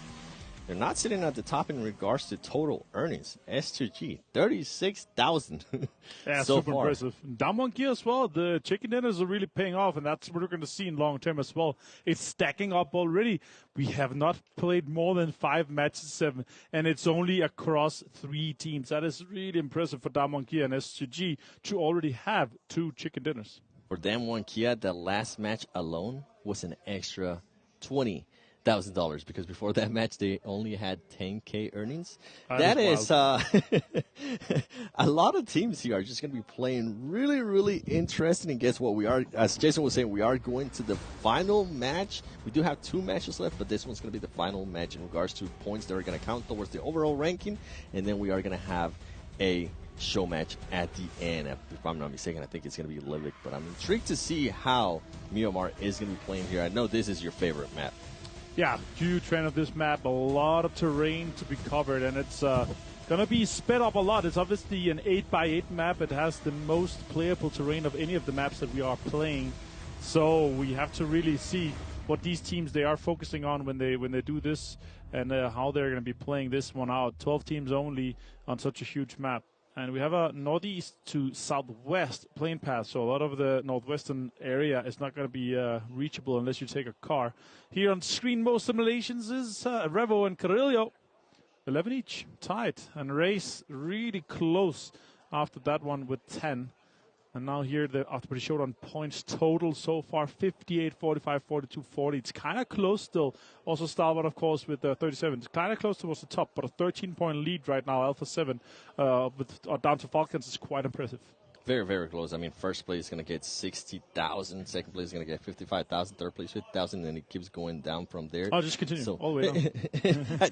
And then all the way down to 12, which they're still going to be able to get 13,000. Yeah, it's crazy. 13,000. It should have been 12, right? It would have been perfect. Ooh. 12 plays, 12,000. Yeah. That's kind of a nice one. No, but they get 13. Just an extra grand there. And as you see here on the screen, knockouts as well. Mafioso, Revo, 13 and 10. Alpha 7 really dominating leaderboards in all possible ways. Nederlands, though, Race has been impressive. Luxy in second place there with 2. So quite crazy. This first circle is bigger than I expected, actually. A lot of space for all these teams here. I'm not expecting too many crazy things to happen just off the bat. But let's see who the teams are going to be the first to be eliminated. I am intrigued to see who's going to be getting that first element. Who's going to be getting that hot drop. I think it took 5 minutes, Adventure. I was going back and thinking about this. It took 5 minutes for somebody to get the first element in Sandhawk. Is it going to be a little bit faster here? Just stay tuned. We're going to end up finding out. And while you're at it, keep an eye out for the PMWI gun skins and outfits. There's a PMWI package are on sale for a limited time. And you can also win PMWI treasure crates if you play PUBG Mobile during PMWI. And while you're at it, watch PMWI together in Game Esports Center with your friends to win PMWI special sets. Ooh, all right. SUG. SUG and very close. Yeah. Having fun with that one here. That's like they're super far away from each other. And Al-Azhar, the question is, do they engage? I see one player that is kind of far away from the other one. And as you see here down left, the PMWI gun skin and outfit. It is on sale still, so go and grab that while you still can. Bigatron able to close this one out here. Picardo, obviously a huge one. And we have Luxy and Soxy, the famous twins, on screen. SK Ton here. I wish he was called Stockton because that's a great name as well. Silas pushing him. Ooh, Silas did not know that he was here, but has a Vector in hand. He has a 3 helmet and a 1 vest. he kind of wants to be hit in the head rather. Nature coming out. The trading, I think Silas pulled it out earlier. He's jumping off that one. He's going to try to free-nade that corner.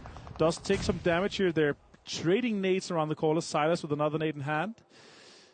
And I'm surprised the RA player wasn't able to get that knock. I think both of them were not expecting it. The RA Stan, he was just waiting patiently, laying down, and then Silas was like, "Oh, I'm getting shot. You know what? I'm just gonna head back a little bit more, wait for my players to just push up." SK-Ton has a 3 helmet too. He's pushing with the 2 vest, so technically he does have the upper hand in case they are shooting at the same time. Kalsi is helping from the high ground with this mini. That is quite impressive. He put some damage onto Prestige, who's on the backside of that warehouse. He sees him. Oh, more shots are coming in. I think could be Bandar. Some of the other guys helping. Oh, okay, connecting a headshot on him on that little one helm. Oh, look at that. Ida. Beautiful there from ID7. Silas does end up getting knocked and eliminated. We do have the first elimination here within before 5 minutes. Okay, we got that out of the way. You can see SK-Ton being able to get the first elim there. $2,000. That's just crazy. It makes me wish that I was a pro player and being able to play. But guess what? Hamsi is going to try to make a push here on one of the RA players. Nope, never mind. He's going to decide to back off a little bit. It's not going to be able to cover him anymore. Remember, he did end up getting shot by Ida. He is going to play a lot slower in SG. 1 man down. How are they going to be approaching this? They were being very aggressive earlier. Racy, you can see them trying to throw a grenade. Is he going to be able to connect? He is able to connect a little bit. But Kasi also getting some knocks. So 9-7. Now the tables have turned. 9-7 almost knocked him earlier. And guess what? Ray getting the shotgun and the finish right there. Bandar getting the knock now on Hamsi. And the finish can be a 2v3 if RA is going to be able to get this pickup. And I think SCG, I think this would be the best choice. Just back off. You don't really need to continue on with that fight. What you guys might have been hoping for to happen with the first elim has already happened. So don't get eliminated this early on.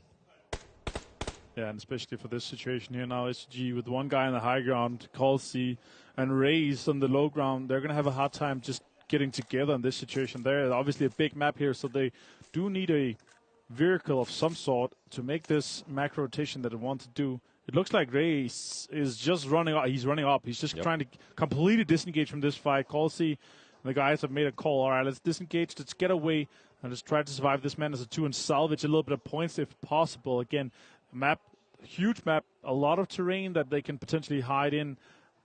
Hamodi with a first aid pickup here from Nick Galaxy. All 4 guys strong, looking good for them. They are on the edge of the circle there in El Paso.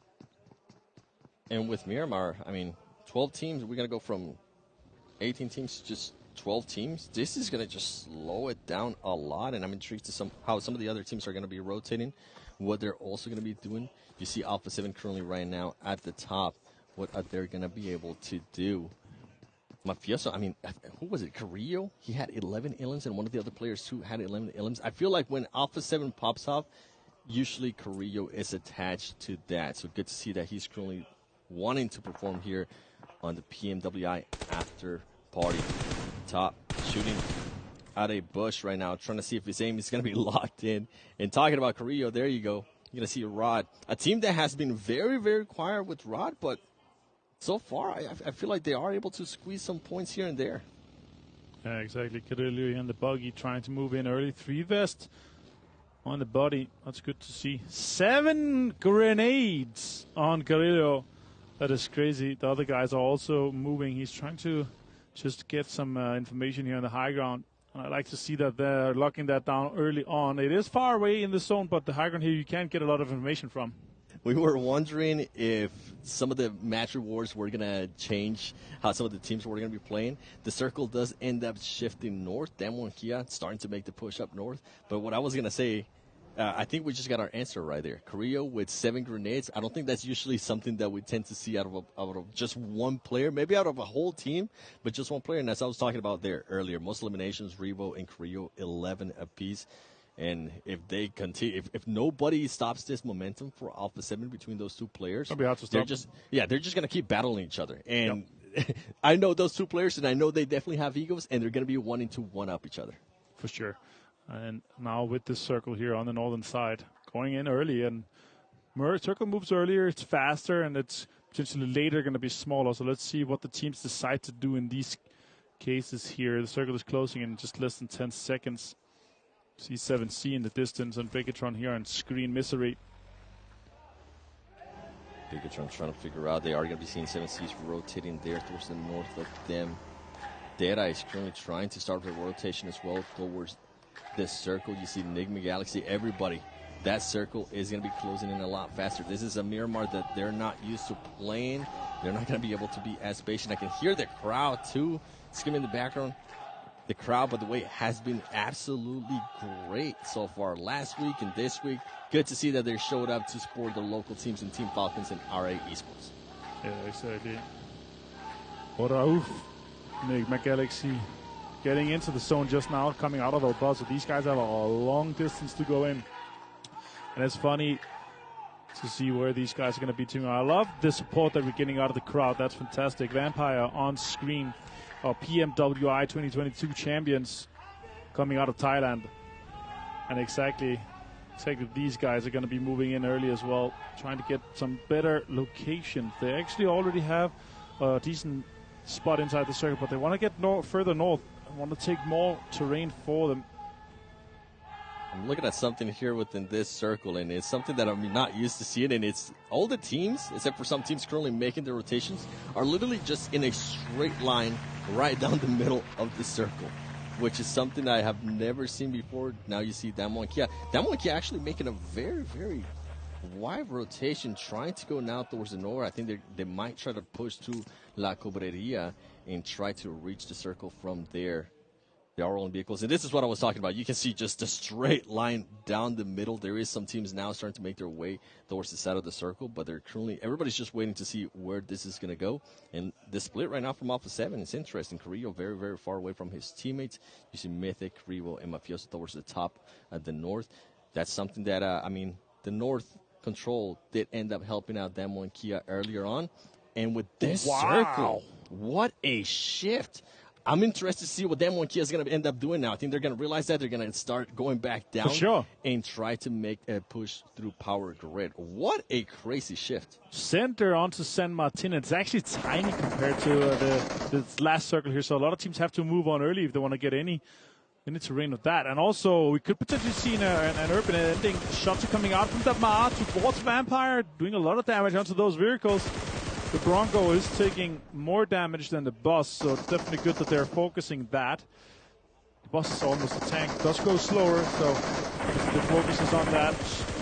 Yeah, he's going to jump out. He does not want to continue in that vehicle for sure. More Vampire guys are trying to just sweep back down towards that circle and try to get inside that new circle. But a lot of teams are on that southern side of the new circle, so there's going to be a lot of fights for these compounds, 7. And I think Damar just realized that one of the other teams, 7C, is going to be very close to them. They decide to start positioning themselves a little bit different. Yusef still, whichever vehicle passes by, whether it's Rod or whether it's Vampire Esports, they're going to get some bullets onto them. You can see Damar trying to cover up Powerful a little bit. Powerful needs to be careful. 7Cs is very close by. They could end up getting an angle on them. 7Cs being very patient. Falcons never alone, getting 2 knocks right there from Rod. Can they get the finish, or is 7Cs going to be able to steal this? Damar does end up getting the finish on Munir, and I think he's going to be able to get the finish on another player too. Meanwhile, Star Wars Esports knocking down Suxy, and Jaren Frost being able to knock some of the players down from Rod. Just absolute madness. There's so many teams alive right now. The circle, as you mentioned earlier, is so small. It's going to just open up the door for a lot of third party. And 7C is now starting to realize, hey, you know what? We might be able to actually steal some Illims here from some of these teams with all the damage that Team Falcons is currently being able to do. Luxy throwing a nade, not being able to connect onto anybody. I think this is going to be the replay right here for Powerful. And also from this other team, is just not getting all those knocks. 3 players out of Rod, that's going to feel good for that team. Yeah, Forever Alone was actually the guy that got those, but we saw Powerful's point of view in that case. Luxy is relocating this bus here with the smoke. He wants to maybe potentially get a little bit deeper or onto a different angle. Starboard has a lot of control on that southern side of that new circle. The question is, do they try to make a fight for it, or are they trying to push the other guys away? Yeah, it's in this case, a lot of peacocking. They want to puff themselves up and make sure nobody else tries to push them in this situation, right? You want to really try to maintain control of that because it is dead center right now and almost guaranteed to be inside this next circle, 7. Yeah, we were talking about urban finishes last week. We might end up getting our wish here. Oh, yes, I with wish. A crazy urban finish in San Martin. I'm kind of hoping for it. We do see Team Falcons. I mean, 7 Seas, these two teams are currently being able to go assist. And we do have a crazy shift towards west, no urban south. Ending. And, just there's still some urban there, but I don't think it would end up the urban ending. We have to get a Dam 1 Kia hard shift 3 times back to back for it to go up there. But the question is, what does the teams that are outside do now? A lot of teams could be sweeping in and try to get into that backside because you kind of want to stay away from the north, right? It's like at least 80% chance that it's going to stay on the south side. If you look at the size of the circle and where that road is, you don't want to have to cross that road later. So it's basically it's a Hail Mary if you go into the city and just try to survive. The other team should be trying to rotate in behind and kind of sweep in behind on that southern side. Yeah, as we're saying, that 7 Seas now starting to make the push. And Mythic being able to knock Junie from Dan 1 Kia, as we are seeing S2G getting shot at by Liquid Galaxy. They do end up doing some damage on him, but Hamodi backing up a little bit and Alpha 7. Oh, that one, Kia. They're so They low. were getting pushed by Alpha 7. He does end up getting a both knock from Dan 1 Kia. They're not able to make the final push there, even though in a way they were blessed by those zones. It ends up backfiring, and I think it has to be with Alpha 7 just making them push out of the area that Dan 1 Kia was trying to control. Lord taking some fire from Stalwart. Stalwart still in a really good high ground spot, as you see on the screen right there. A lot of control they're able to do. They just need to, a little bit later, need to focus. Oh, nice shots. Pika taking down Lord. Need to focus on the teams pushing in from the east side so they can control that high ground and not be filled.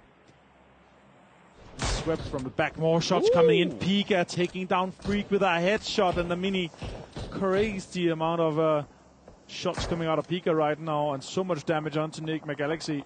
Pika with some great accuracy right there, and I think he's going to be looking to get some more people. You can see Star Wars Esports is taking full control of this height advantage.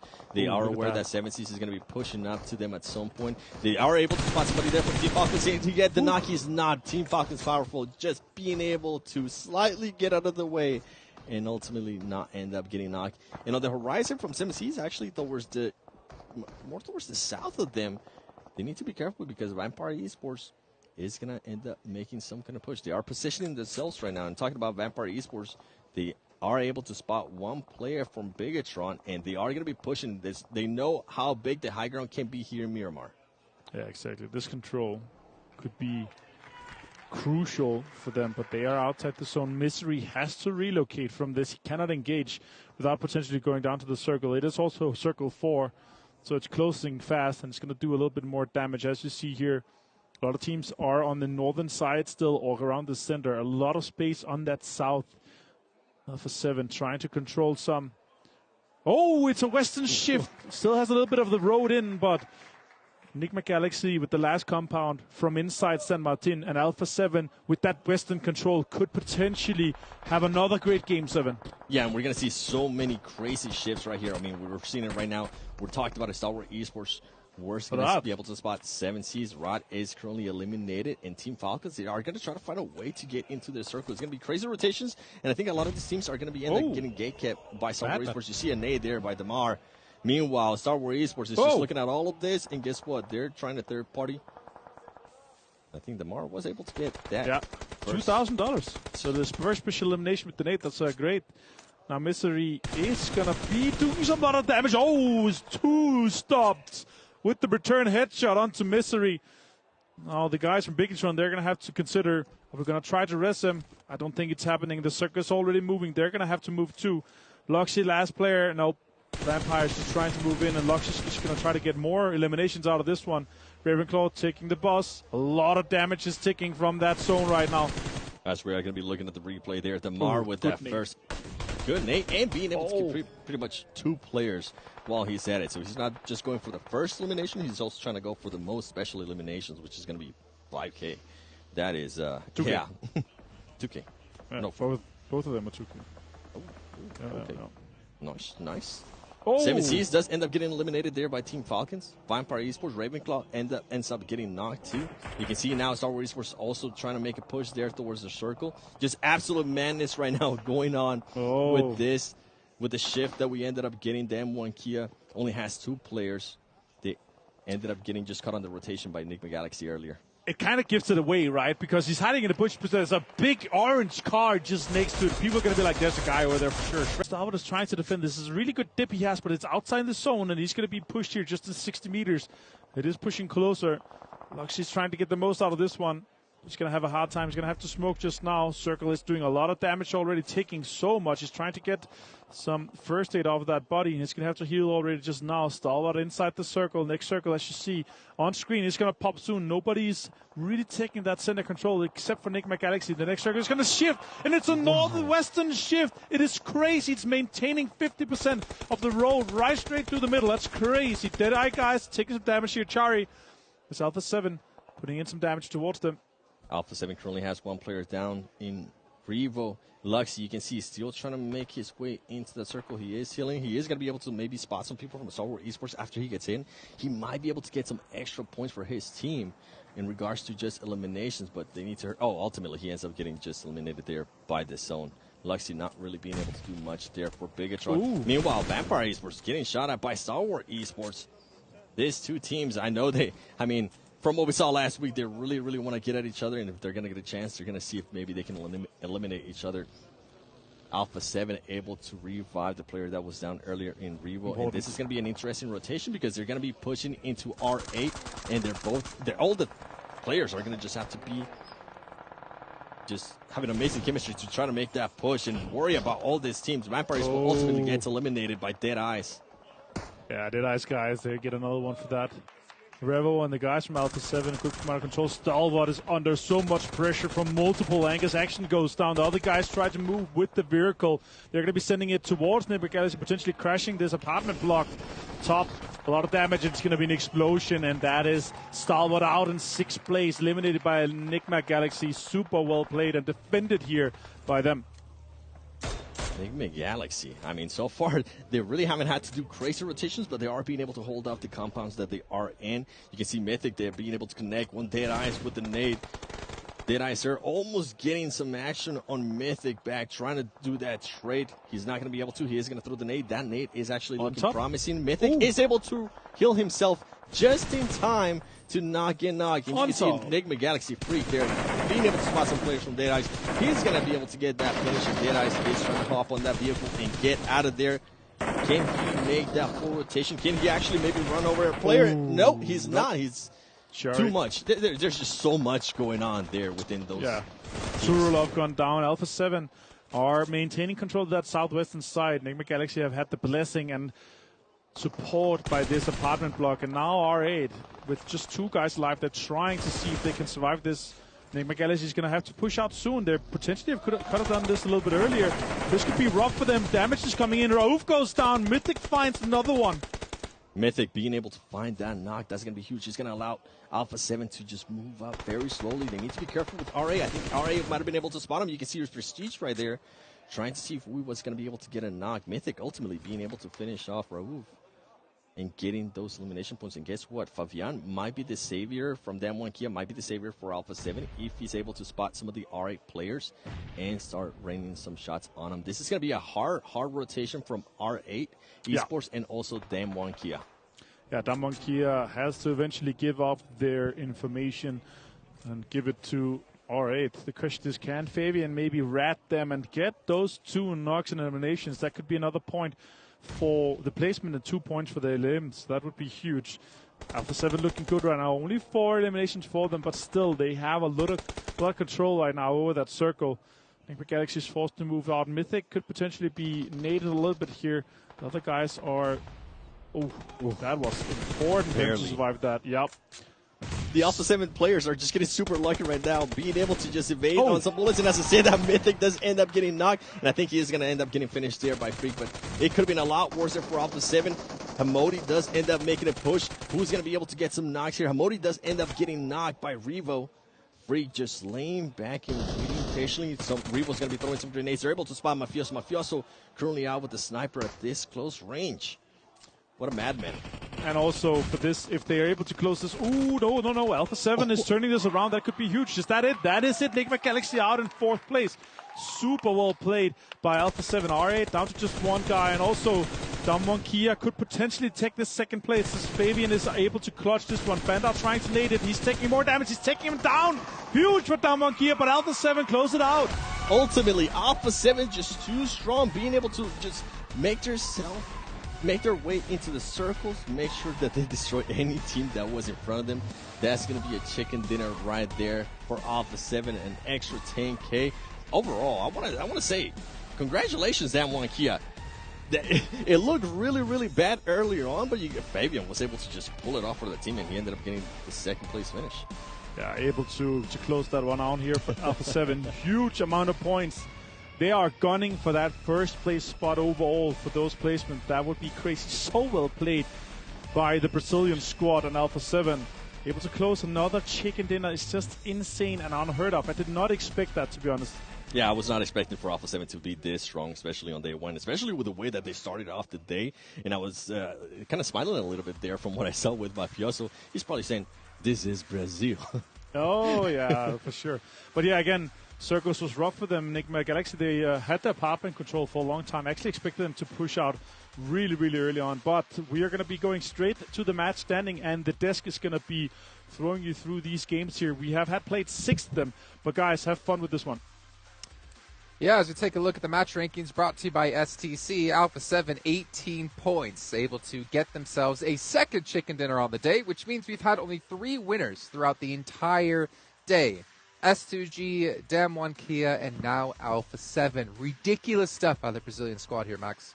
Yeah, Alpha 7 really here putting a lot of thought in how they were going to rotate onto the western side. A few hardships we were talking about at Kalash happening in that game a lot towards the western side, but okay, a lot. A lot happened in that game, but that overview position at up northwest of San Martin, they made an educated guess of like how the circle was going to go and how to make sure that they're not going to have too many encounters. So they got in the circle and they played really well around that. No, for sure. You can get a lot of information from there, not only on who is south of you, but who's also southeast of you, and that's where a lot of the teams we're going to be coming from.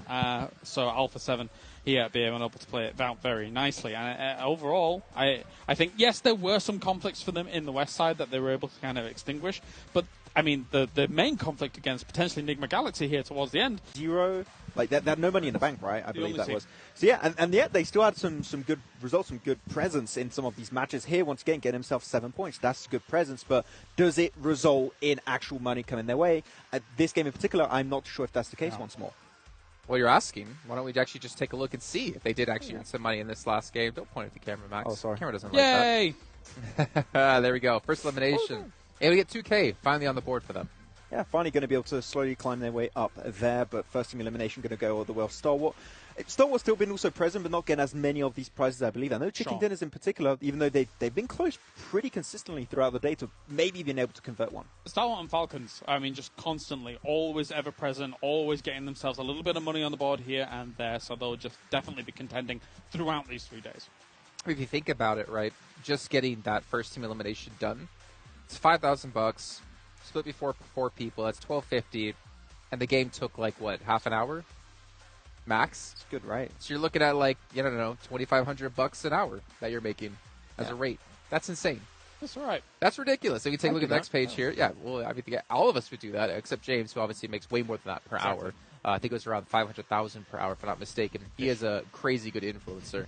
Special eliminations, though, Team Falcons getting themselves to the 2K, Enigma Galaxy with the airdrops of 1K. And then, of course, Alpha 7, you got to get the eliminations in there. Yeah, I mean, when they get those positions right, they just pop off. You have that Vikendi game, central position, 3 teams breaching you. They still survive as a 4-man. They're doing something not very similar, but they're playing Edge in a really, really strong fashion. It shows that, like, the extent of what they can do and how well they can execute. They can play central, they can play Edge, and they can convert it in a win. That's the most important part. Yeah, I mean, even before this game, I think 2 of their players were top eliminators. Yeah. Eliminators. So very, very impressive so far by them to continue this on as well. Where I'm going to be a little bit honest, I had question marks around how Alpha 7 were going to come into this stage, but it seems like they're very well prepared for it. Yeah, and that's what I was saying before, right? I feel like at PMGC we didn't see the true power of Alpha 7. Obviously some roster swaps that have happened within the team, but they have bounced back well, and they have really proven they did deserve to be here. I mean, if you think about them versus, Vivo Key, we had them in the tournament for the main event. And Vivo Key, unfortunately, didn't do too well. But obviously the experience Alpha 7 has was massively higher than for the Keed boys. Yeah, I mean, they're very experienced team when it comes to these events, right? And that's why I was a little bit scared when I heard, there's a roster change that's going to be happening with Alpha 7. But when I heard it's Mythic, especially when it comes to, Brazil and all of, the Americas, Mythic is incredible. He dominates in America. So having him being added to the team, and as they said in that video we had earlier, he brings a new playstyle to the team, I think it really helps the team, just expand their horizon. And I think that, if they do make it to PMGC with Mythic, I think that they could do some pretty good results there. I mean, look at how far they've been able to get ahead here, Jason. Yeah, not only by points, but also by money. $40,000 picked up, 20 of that from chicken dinners alone, and 20 outside. Alpha 7 has started to run away with this event, and I'm curious to see what they're going to do tomorrow, because obviously that was the last match here for the After Party Showdown. We still have the duo show match to happen after this. But Alpha 7, I mean, it's all in their hands now. Should also bear in mind that we, at the start of the day, told everybody that this is a different point system, right? So a win is only 10 points compared to the usual 15 from our usual lobbies. So the fact that they've got 79 points across 6 games here in day 1, that's extremely impressive here from Alpha 7. Yeah, the thing is, it makes any elimination point you get worth that much more because the total points you can get have been reduced. Let's actually take a look at our rewards ranking, though, to see how much money the teams have gotten and where they currently do stand, because we can obviously know that Alpha 7 will be first place. We can see S2G not too far behind them. Yeah, SG really close. I mean, after those, they have those 2 big banger games right after that. They're a little bit more transparent. They do come back. When they get those banger games, they tend to perform really well, so I'm not really too surprised. But I'm still really happy that we are seeing Damwon getting those eliminations off, mostly off the back of that, Sandhog game, right? Yeah. Doing good. And of course, a lot of teams here are going to want to contend. But the fact that only 3 teams got chicken dinners today, it is pretty wild. Anybody want any chicken dinners? Haha, just kidding. If you're not the top 3, and that's a very strong statement, especially since, I think, as I say, for 2 of those teams, we alluded to it before this game, I feel like they're playing kind of similar playstyles. For Alpha 7, they are also fragging out with these wins, so that is a powerful combo here, a 1-2 punch. Yeah, let's actually take a look at Alpha 7 up against S2G in a little head-to-head here to get an idea of how far ahead Alpha 7 are being. Jeez, that damage? In 6 games? What? Okay. 46 elims in this... Wow. Okay, I was not expecting these kind of numbers coming on through. There you go, Max. How many limbs per game is that? I don't put me on the spot like that. That's not cool. Give me a second. Come back to me in a minute. You're asking him to do maths live on air. That's a bit rough. Yeah, you can't do that. That's fine. That's not my contract. You can do that. I mean, I could probably guess it if I really tried, but I'm not going to because I'm not paid to do math on air. Gotta increase my day rate for that. All right, well, everyone, we do have a minute left to go until we get into the final match of the day. It will be the duo showdown yet again. This time it's going to be over towards Livik, but before we can get into it, I'm going to give a little bit of a shout-out here to STC. They are one of the sponsors of the event, as well as Spotify and, of course, Razer as well. Without them, this would not be possible, and obviously we're enjoying the hell out of this. Hopefully you guys are as well at home. But it is time now to bring in our commentators here for the final match. They've had some crazy games, to be honest. The question now comes, can we see the rise of Scout to redeem himself? Not redeem himself, but to replicate what he did in the first match today when we had our first show match. But we'll find out here with Avenger and 7 Worlds Gaming. I'm hoping it happens because, Jason, when we were watching that match, you actually called it. You're like, Scout's going to be able to clutch this. Everybody doubted you. I'm surprised you actually didn't brag that much on the desk when you came back. Scout surprising everybody, and right now that's trending on social media. That Scout won. Yeah, for sure, huge one. Let's see if they're able to replicate that. That was one of the sickest clutches I've seen in a long while. Obviously, he set himself up for that, and the 4x spray down was massive. But we are going to Livik, and we are going back to the last game of the show match with the duos today here. 12 duos out of all these teams are going to be competing, and as I said here, we potentially are going to be seeing the rise or re-rise of Scout OP coming straight back in to Livik here from India. Yeah, and with this, I think a lot of the teams that played earlier in this show match in Sandhog, I feel like Livik sometimes mimics a little bit of Sandhog with just all the rock placement too. There might not be that much structure around, especially towards the middle of the map, but there is a lot of rocks that a lot of the teams and a lot of the players are going to be able to take cover of.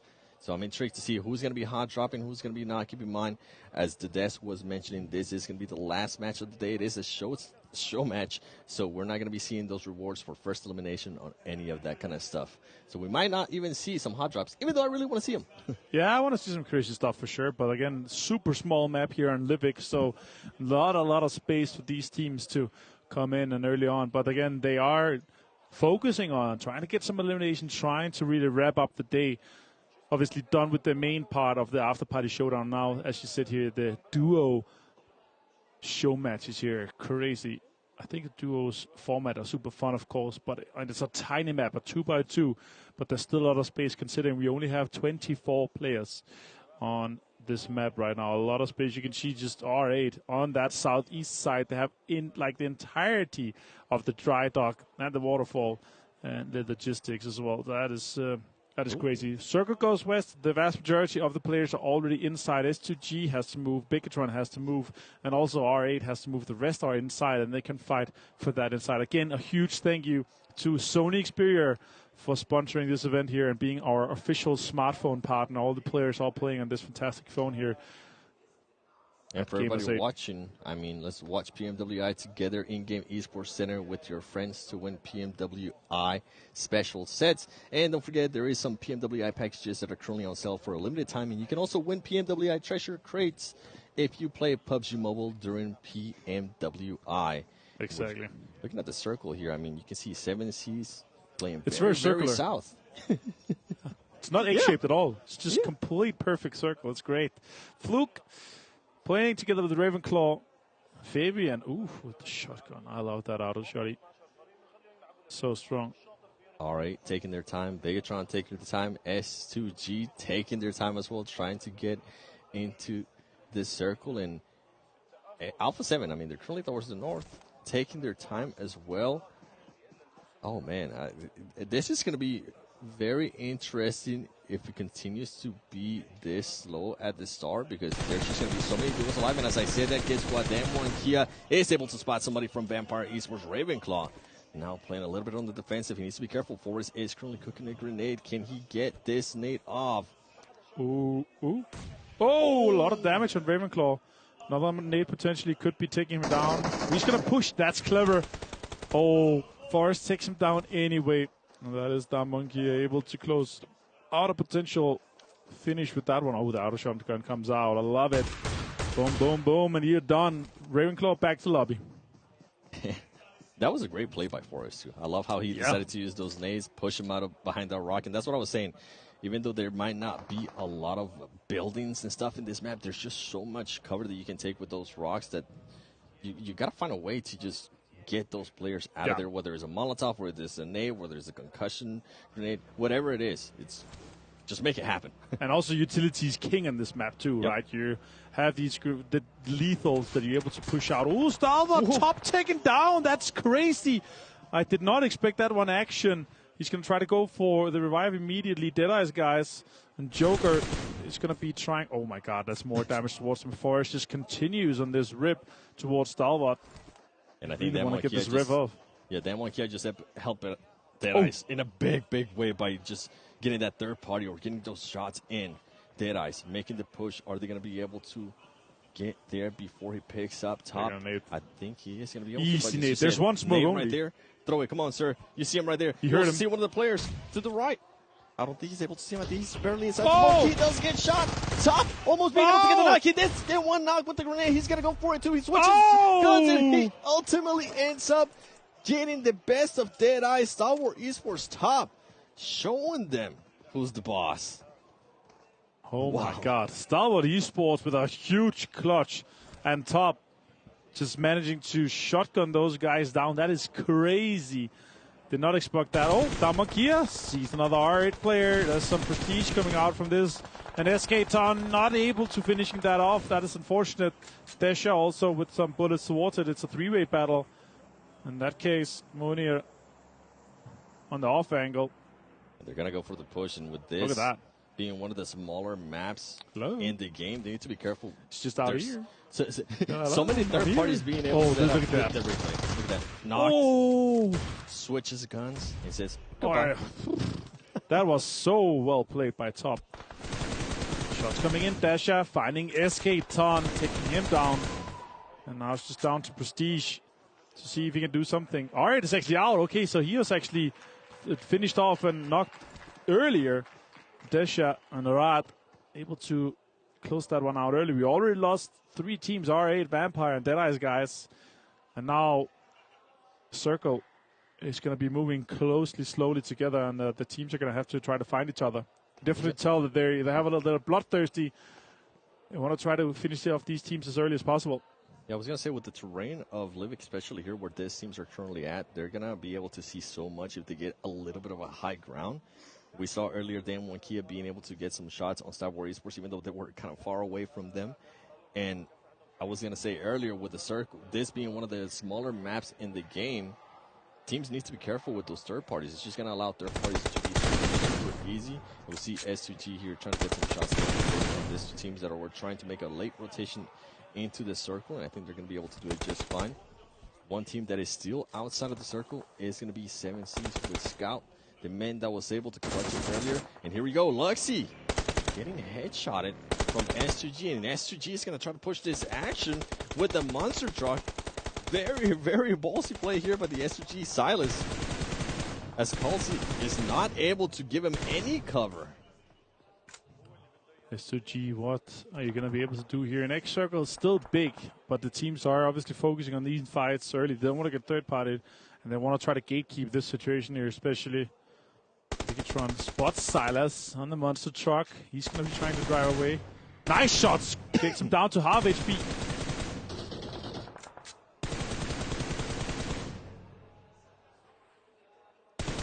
Shots coming in again. Oh, Liquid. Can he connect? S2G are pushing. See, S2G just decided to back off. They were going for that crazy play with the monster truck. I respect it. Okay, I respect it. And as I said, this is a show match. You were watching the earlier matches. There were rewards for people going for the first airdrop, first elim. But right now, those rewards are not available as it is a show match. And I'm looking at the circle here. And guess what? 7Cs finally does end up making it into this zone. And they're going to have to be careful because Enigma Galaxy is going to be in front of them. Lord and Hamodi. 2 strong players. All right, Circle closing in, starting very shortly on each other. The question is, do they try to make a push for it, or do they just want to wait out this circle to see who gets the best finish off this one? Rhythm on the ground. Fabian already has one. And Kia just waiting patiently. I think he's going to wait for somebody to cross that road and try to get that knock. Team Falcons as well. Everybody just being super patient in this duos match. I think they want to get some bragging rights. I've been at the Players Lounge. The teams have been playing against each other a lot of matches. They do play a lot of TDM, and they've been playing Livik too. So I think they want to be able to get some bragging rights as well after today. I can see important information. It is always aware on the map, always zooming in out. What's the compounds? Where we're going to move in case the circle goes away. The circle is closing right now. 7C on the west side, close to Enigma Galaxy, Monkey and Rad still on top of each other. Stalwart and Alpha 7 close. Falcon, Bigatron, and S2G are the other 3 teams that could potentially be ending up in a fight. Oh, it's going to be a somewhat center shift, a little bit to the northeast, but still pretty good for most of the teams. We will have one of the Damonkia guys move. It's going to be Forest, and then we're going to have 7C and Enigma Galaxy moving in from that western side towards the city as well. Crabgrass is held right now by Stalwart. Oh, shots coming in. Enigma Galaxy takes down Scout. Can they recover? More shots coming in from Lord. Trying to get Sarang down. He's going to push in. Oh, that's an outer shotgun. Gets him low. HP. Sarang almost getting the knock right there. Ultimately, though, Lord being able to position himself. Hamodi as well. Destroying 7Cs. And I was surprised 7Cs actually decided to go for that fight. It was Scout that stopped the car, and I think he might have heard some footsteps or something. Decided to go for the action there, even though his teammate wasn't close by. Ultimately, 7Cs, the winners of the first show match, are going to be getting eliminated here in Livik. And I was going to mention, with Crabgrass being within this circle, Star Wars Esports needs to be careful, because if Enigma Galaxy does decide to push up, at least south of Crabgrass, they are going to end up with a nice height advantage, and also they're going to end up with some ridges and rocks for cover that they might be able to catch Star Wars Esports if for some reason they were to be able, if they were to get in a fight or they do try to rotate towards the north, they're going to be very, very exposed to any teams that are currently might end up placing themselves towards the south. Up 7 putting on and ticking on S2G right now with a lot of damage towards Silas. He's trying to heal off. That nade could be golden. It's insane. It does not get him down. The heal went off. And Kalsi is also trying to get that heal off and stim too. It's going to be nearly fully stimmed.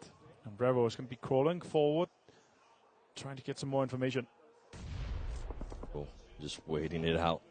Trying to see what's going to happen here. But I mentioned earlier, they need to be careful. Third partying is very, very easy here in Livik with the terrain that's available. They need to watch out. And guess what? Hamodi is going to go towards that hill that I was mentioning, a little bit south of Crabgrass. And you can tell Top is very aware of that, and he's holding out the angle. He's relaying that information to Action. As Action. Oh, and as I say that, they end up getting the circle. So they're not going to be going anywhere anytime soon.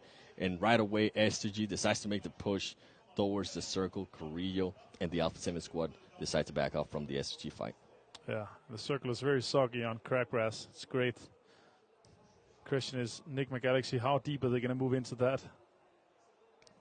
Rod, I feel like they've been having a standoff, Rod and Dan1 Kia, for at a least long time. 5 minutes. And that Dan1 Kia player has just been waiting super, super patiently. You can see Fabian and Four is currently having a crazy split between the two.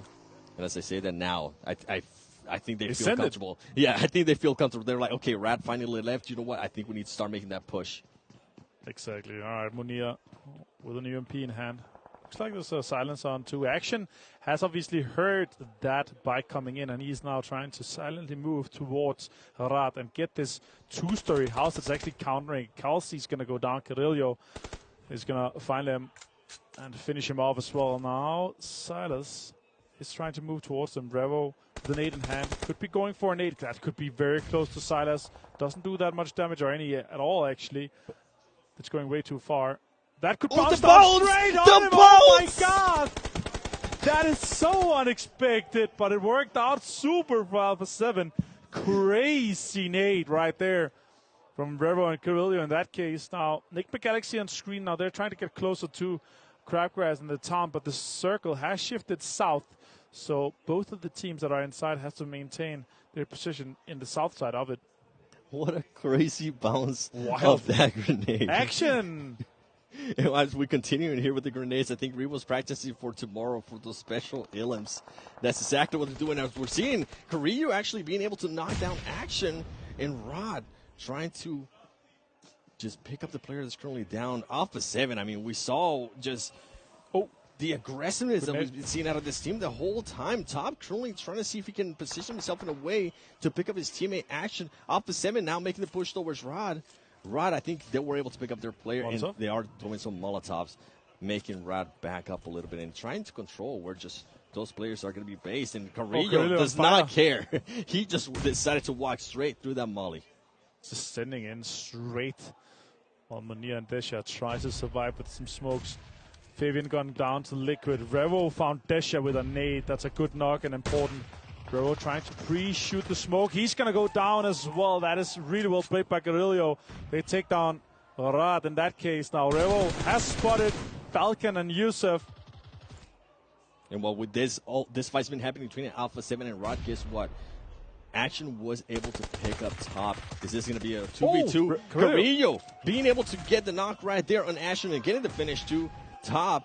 The only player alive from Star Wars Esports duo here. Is he going to try to make the push? He does have a grenade. He does have a shotgun. He needs to... Players need to be careful, and that's why, because Top has shown it before. He does get one of the knocks. He's going to be able to reload the shotgun here. Carrillo needs to be careful. Is he going to try to go for the jump? Oh, he does try to go for the jump. Top through with the shotgun. Can he get the finish? He does get the finish on Alpha 7. 2v1. Shotguns left and right. It does not matter. Star Wars Esports Top just showing what the shotguns can do here in Livik. Crazy scenes from that Top Star being able to clutch that. And we are down to just 3 teams left. Falcon get the rest off on the east side, but Nick McGalaxy has moved into Crabgrass on the west side. Top has them almost the center of the circle in this situation and a shotgun in hand. Now Falcon, they have to move into this circle. They're going to try to breach into these buses.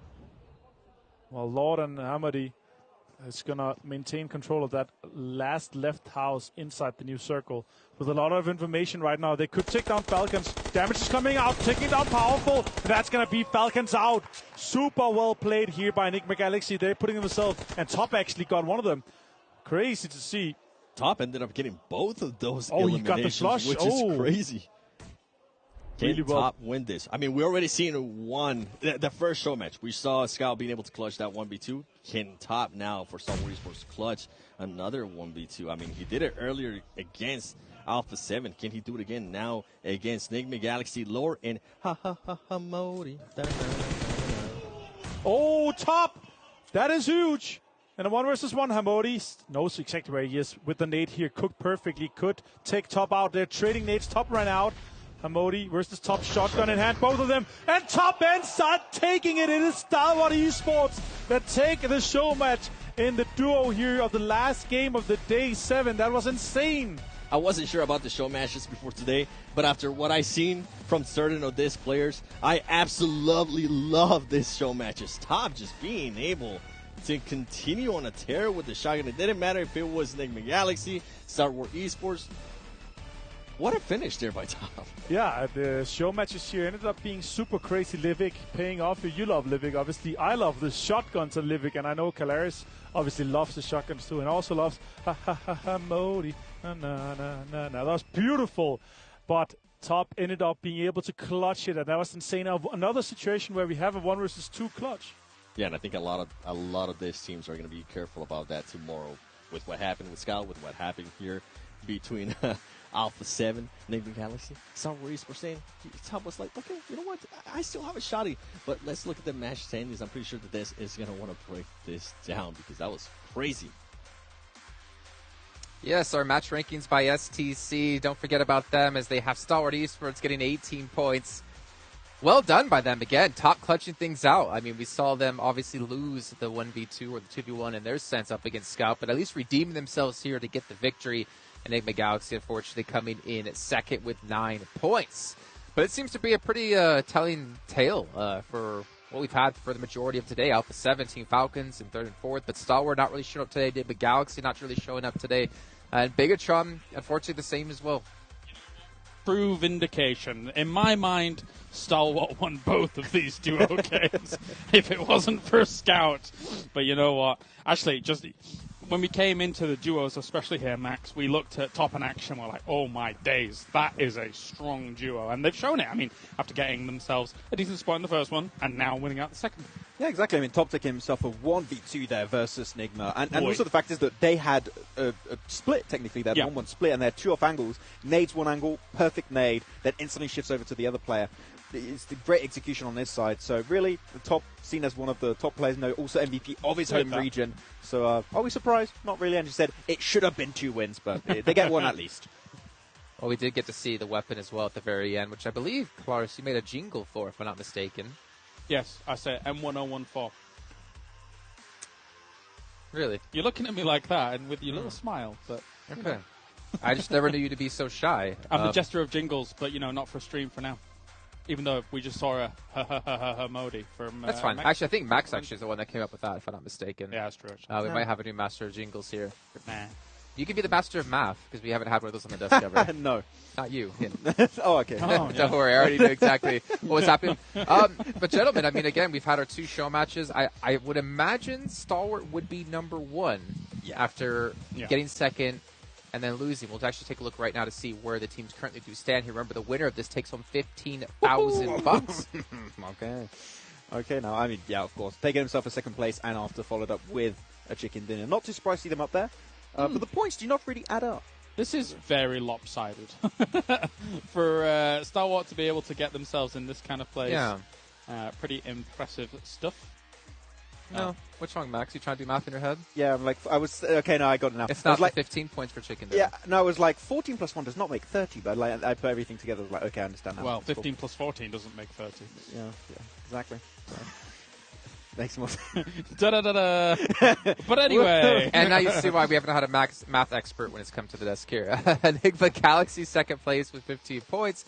7C off the back of Scout with the 10 points he got for that chicken dinner gets him up to 3rd. And there is prize money from, I believe, 1st to 4th. So there is still stuff to win here for these teams. But we still have, 3 matches left to go?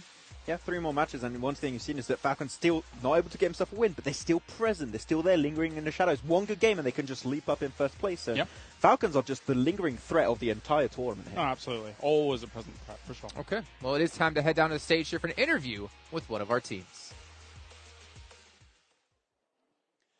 Welcome back to the main stage, where myself and Fancy are joined by Never Alone from Team Falcons. Congratulations on day 1 of the After Party Showdown. You're currently sitting in 3rd position, which is very good. You're showing a lot of consistency throughout the day.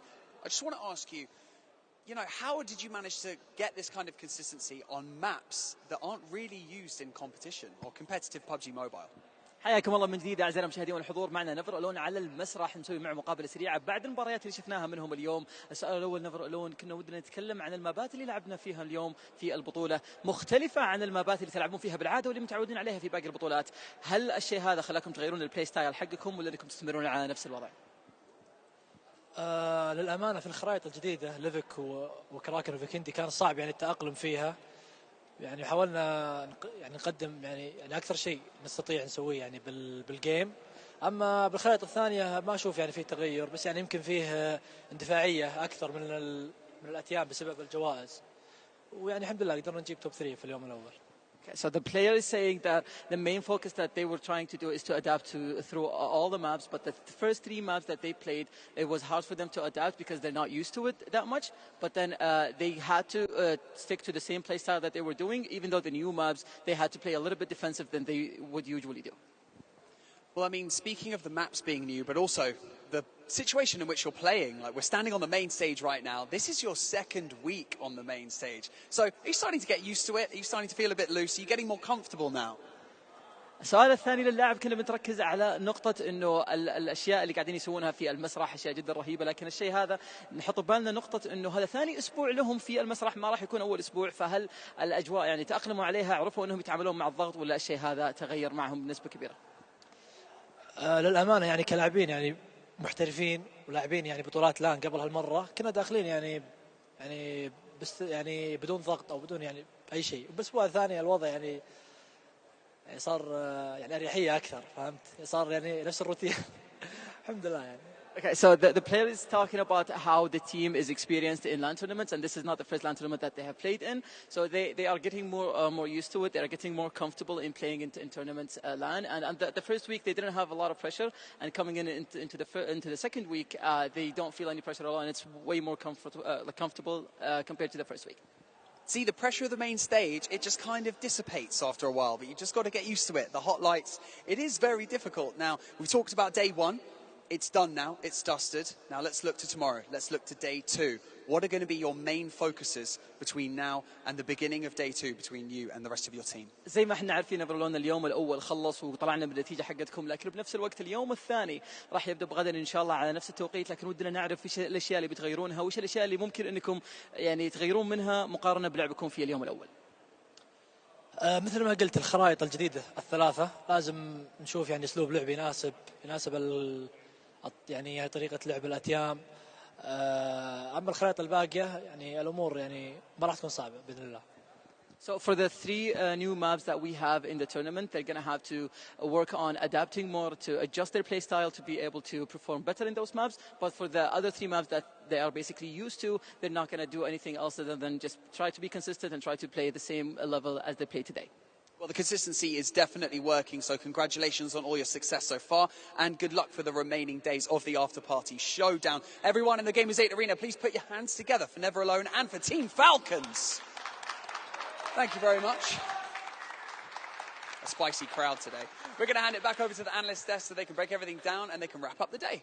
شكرا لكم اعزائنا المشاهدين والحضور. راح نتوجه الان للاستوديو التحليلي نتكلم شوي عن اللي صار في مباريات اليوم، وقبل ما نختم الشو نعطيكم ريكاب كامل لكل النقاط اللي مرينا فيها، فعلى طول على الاستوديو التحليلي.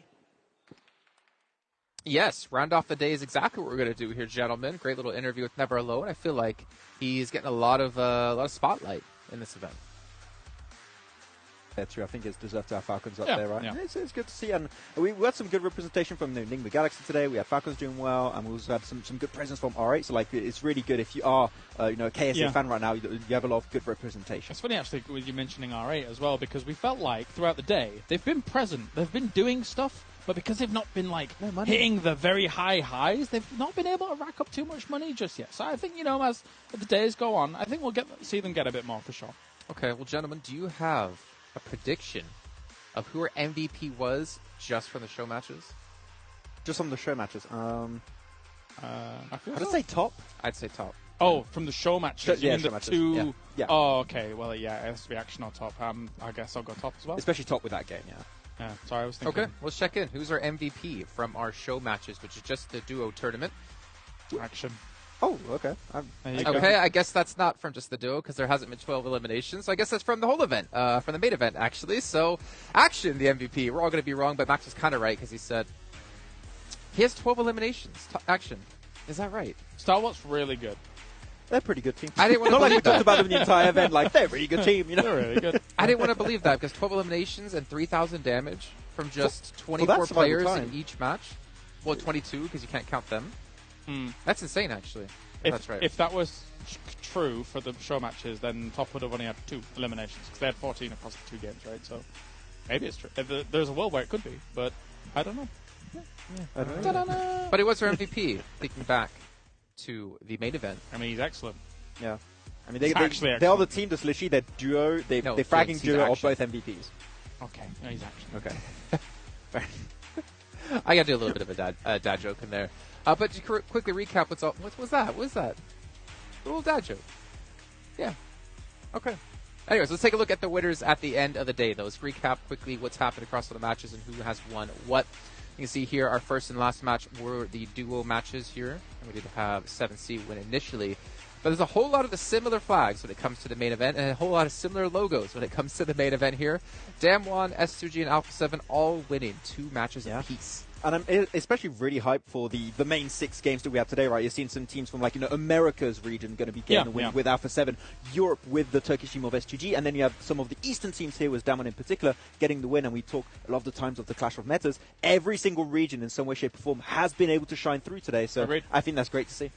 Many different ways to play PUBG Mobile. I think for me, definitely a highlight was that Vikendi match with Alpha 7 really holding down a uncharacteristic circle for Vikendi. Very north circle. Not really, to me, feeling like a Vikendi match, but the fact that they were able to pump out over 3,000 damage with those eliminations, very much so the standout for me. Yeah, and Alpha 7 have just been pretty flawless across the board today. I mean, in every single match, I think they were top 5, if I'm not mistaken. I think we see them on the front page almost every single time. Obviously, the question now comes into, can they maintain that coming into tomorrow? There's a lot of money they can win. There's a lot of money they've already won. I think they're at 40,000, if I'm not mistaken. It's around that 10,000 per player for 1 day of work. Yeah, if they do a similar kind of result tomorrow, they could have twice as many points as second place. Because they're almost there right now. I think they're 10 points away from almost having twice as much as second place. So, man, Alpha 7, they're gunning for that first place, and not many teams can slow them down here. It's very hard to do that in a back-to-back days, of course. Especially, we do see teams being able to get that initial lead, but then everybody kind of go home, maybe catch up after maybe a little bit of VOD review and stuff like that. But it's hard to VOD review here, especially because we're playing a different battleground every single match. So hard to adapt. So, yeah, you've got to be very adaptive, very quick on your feet. Okay, quick little shout out here to MasterCard as well, being one of the supporters and sponsors of the event. Of course, Saudi Investment Bank as well. Without them, this event would not be possible for all of us to enjoy here in the arena, and of course for you guys at home. But before we do end off the day here, gentlemen, I just want to get a quick little recap of what were your highlights across the day. And you already talked about the Alpha 7 win, right? But I'm especially happy with Damwon being able to show that they can get those big finishes and with big eliminations. Of course, the circle did come their way, but they made full use of it. So I'm especially hyped with Damwon, and can't wait to see what they can do in the years to come, because South Korea has really evolved as a region. For me, we don't get to see too much competitive play on your Vikendi, your Livik, your especially Karakin. I like to see kind of what loadouts people go for. We were talking about muscle memory. We think a lot of people are probably just going to navigate straight to the M4, but we've seen a good amount of the G36C. We saw a good amount of the M1014 on the very end there. I did it. I got to get the jingle in, which is actually nice to see as well, because, sometimes, actually the DBS is completely changed out for Livik in for the M1014, and it blasts. So, love it. No P90. No P90 Still yet. Not. No P90. Can I give my highlight? Is that okay? Yeah. You guys interested to Yeah, hear what my highlight was? My Yes. highlight had to have been when I called Scout was going to actually clutch that and win in the first show match. That was your and highlight? then he did. Yeah, that was my Yeah. highlight. The highlight indirectly has to be me being correct. How many followers did you win from that, actually? 0. He forgot to post. He's forgot to post. He hasn't forgot. I might have forgotten to post. Well, ladies and gentlemen, that's going to do it here for our first day of the After Party Showdown live at PMWI 2022. Hope you guys enjoyed. Remember, we'll be back tomorrow at the exact same time, though, to kick off another 8 matches for you before we can get into our final day. We'll see you then.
levels up, take them to the way beyond. All endeavors never settle when the player's on. Turn a message from a little to a major one. Activated like lacking patience, decision made it. Domesticated so innovation can't be debated. Full of credit, don't know the challenge has been amazing. Back to the matter, got the pattern to be the greatest.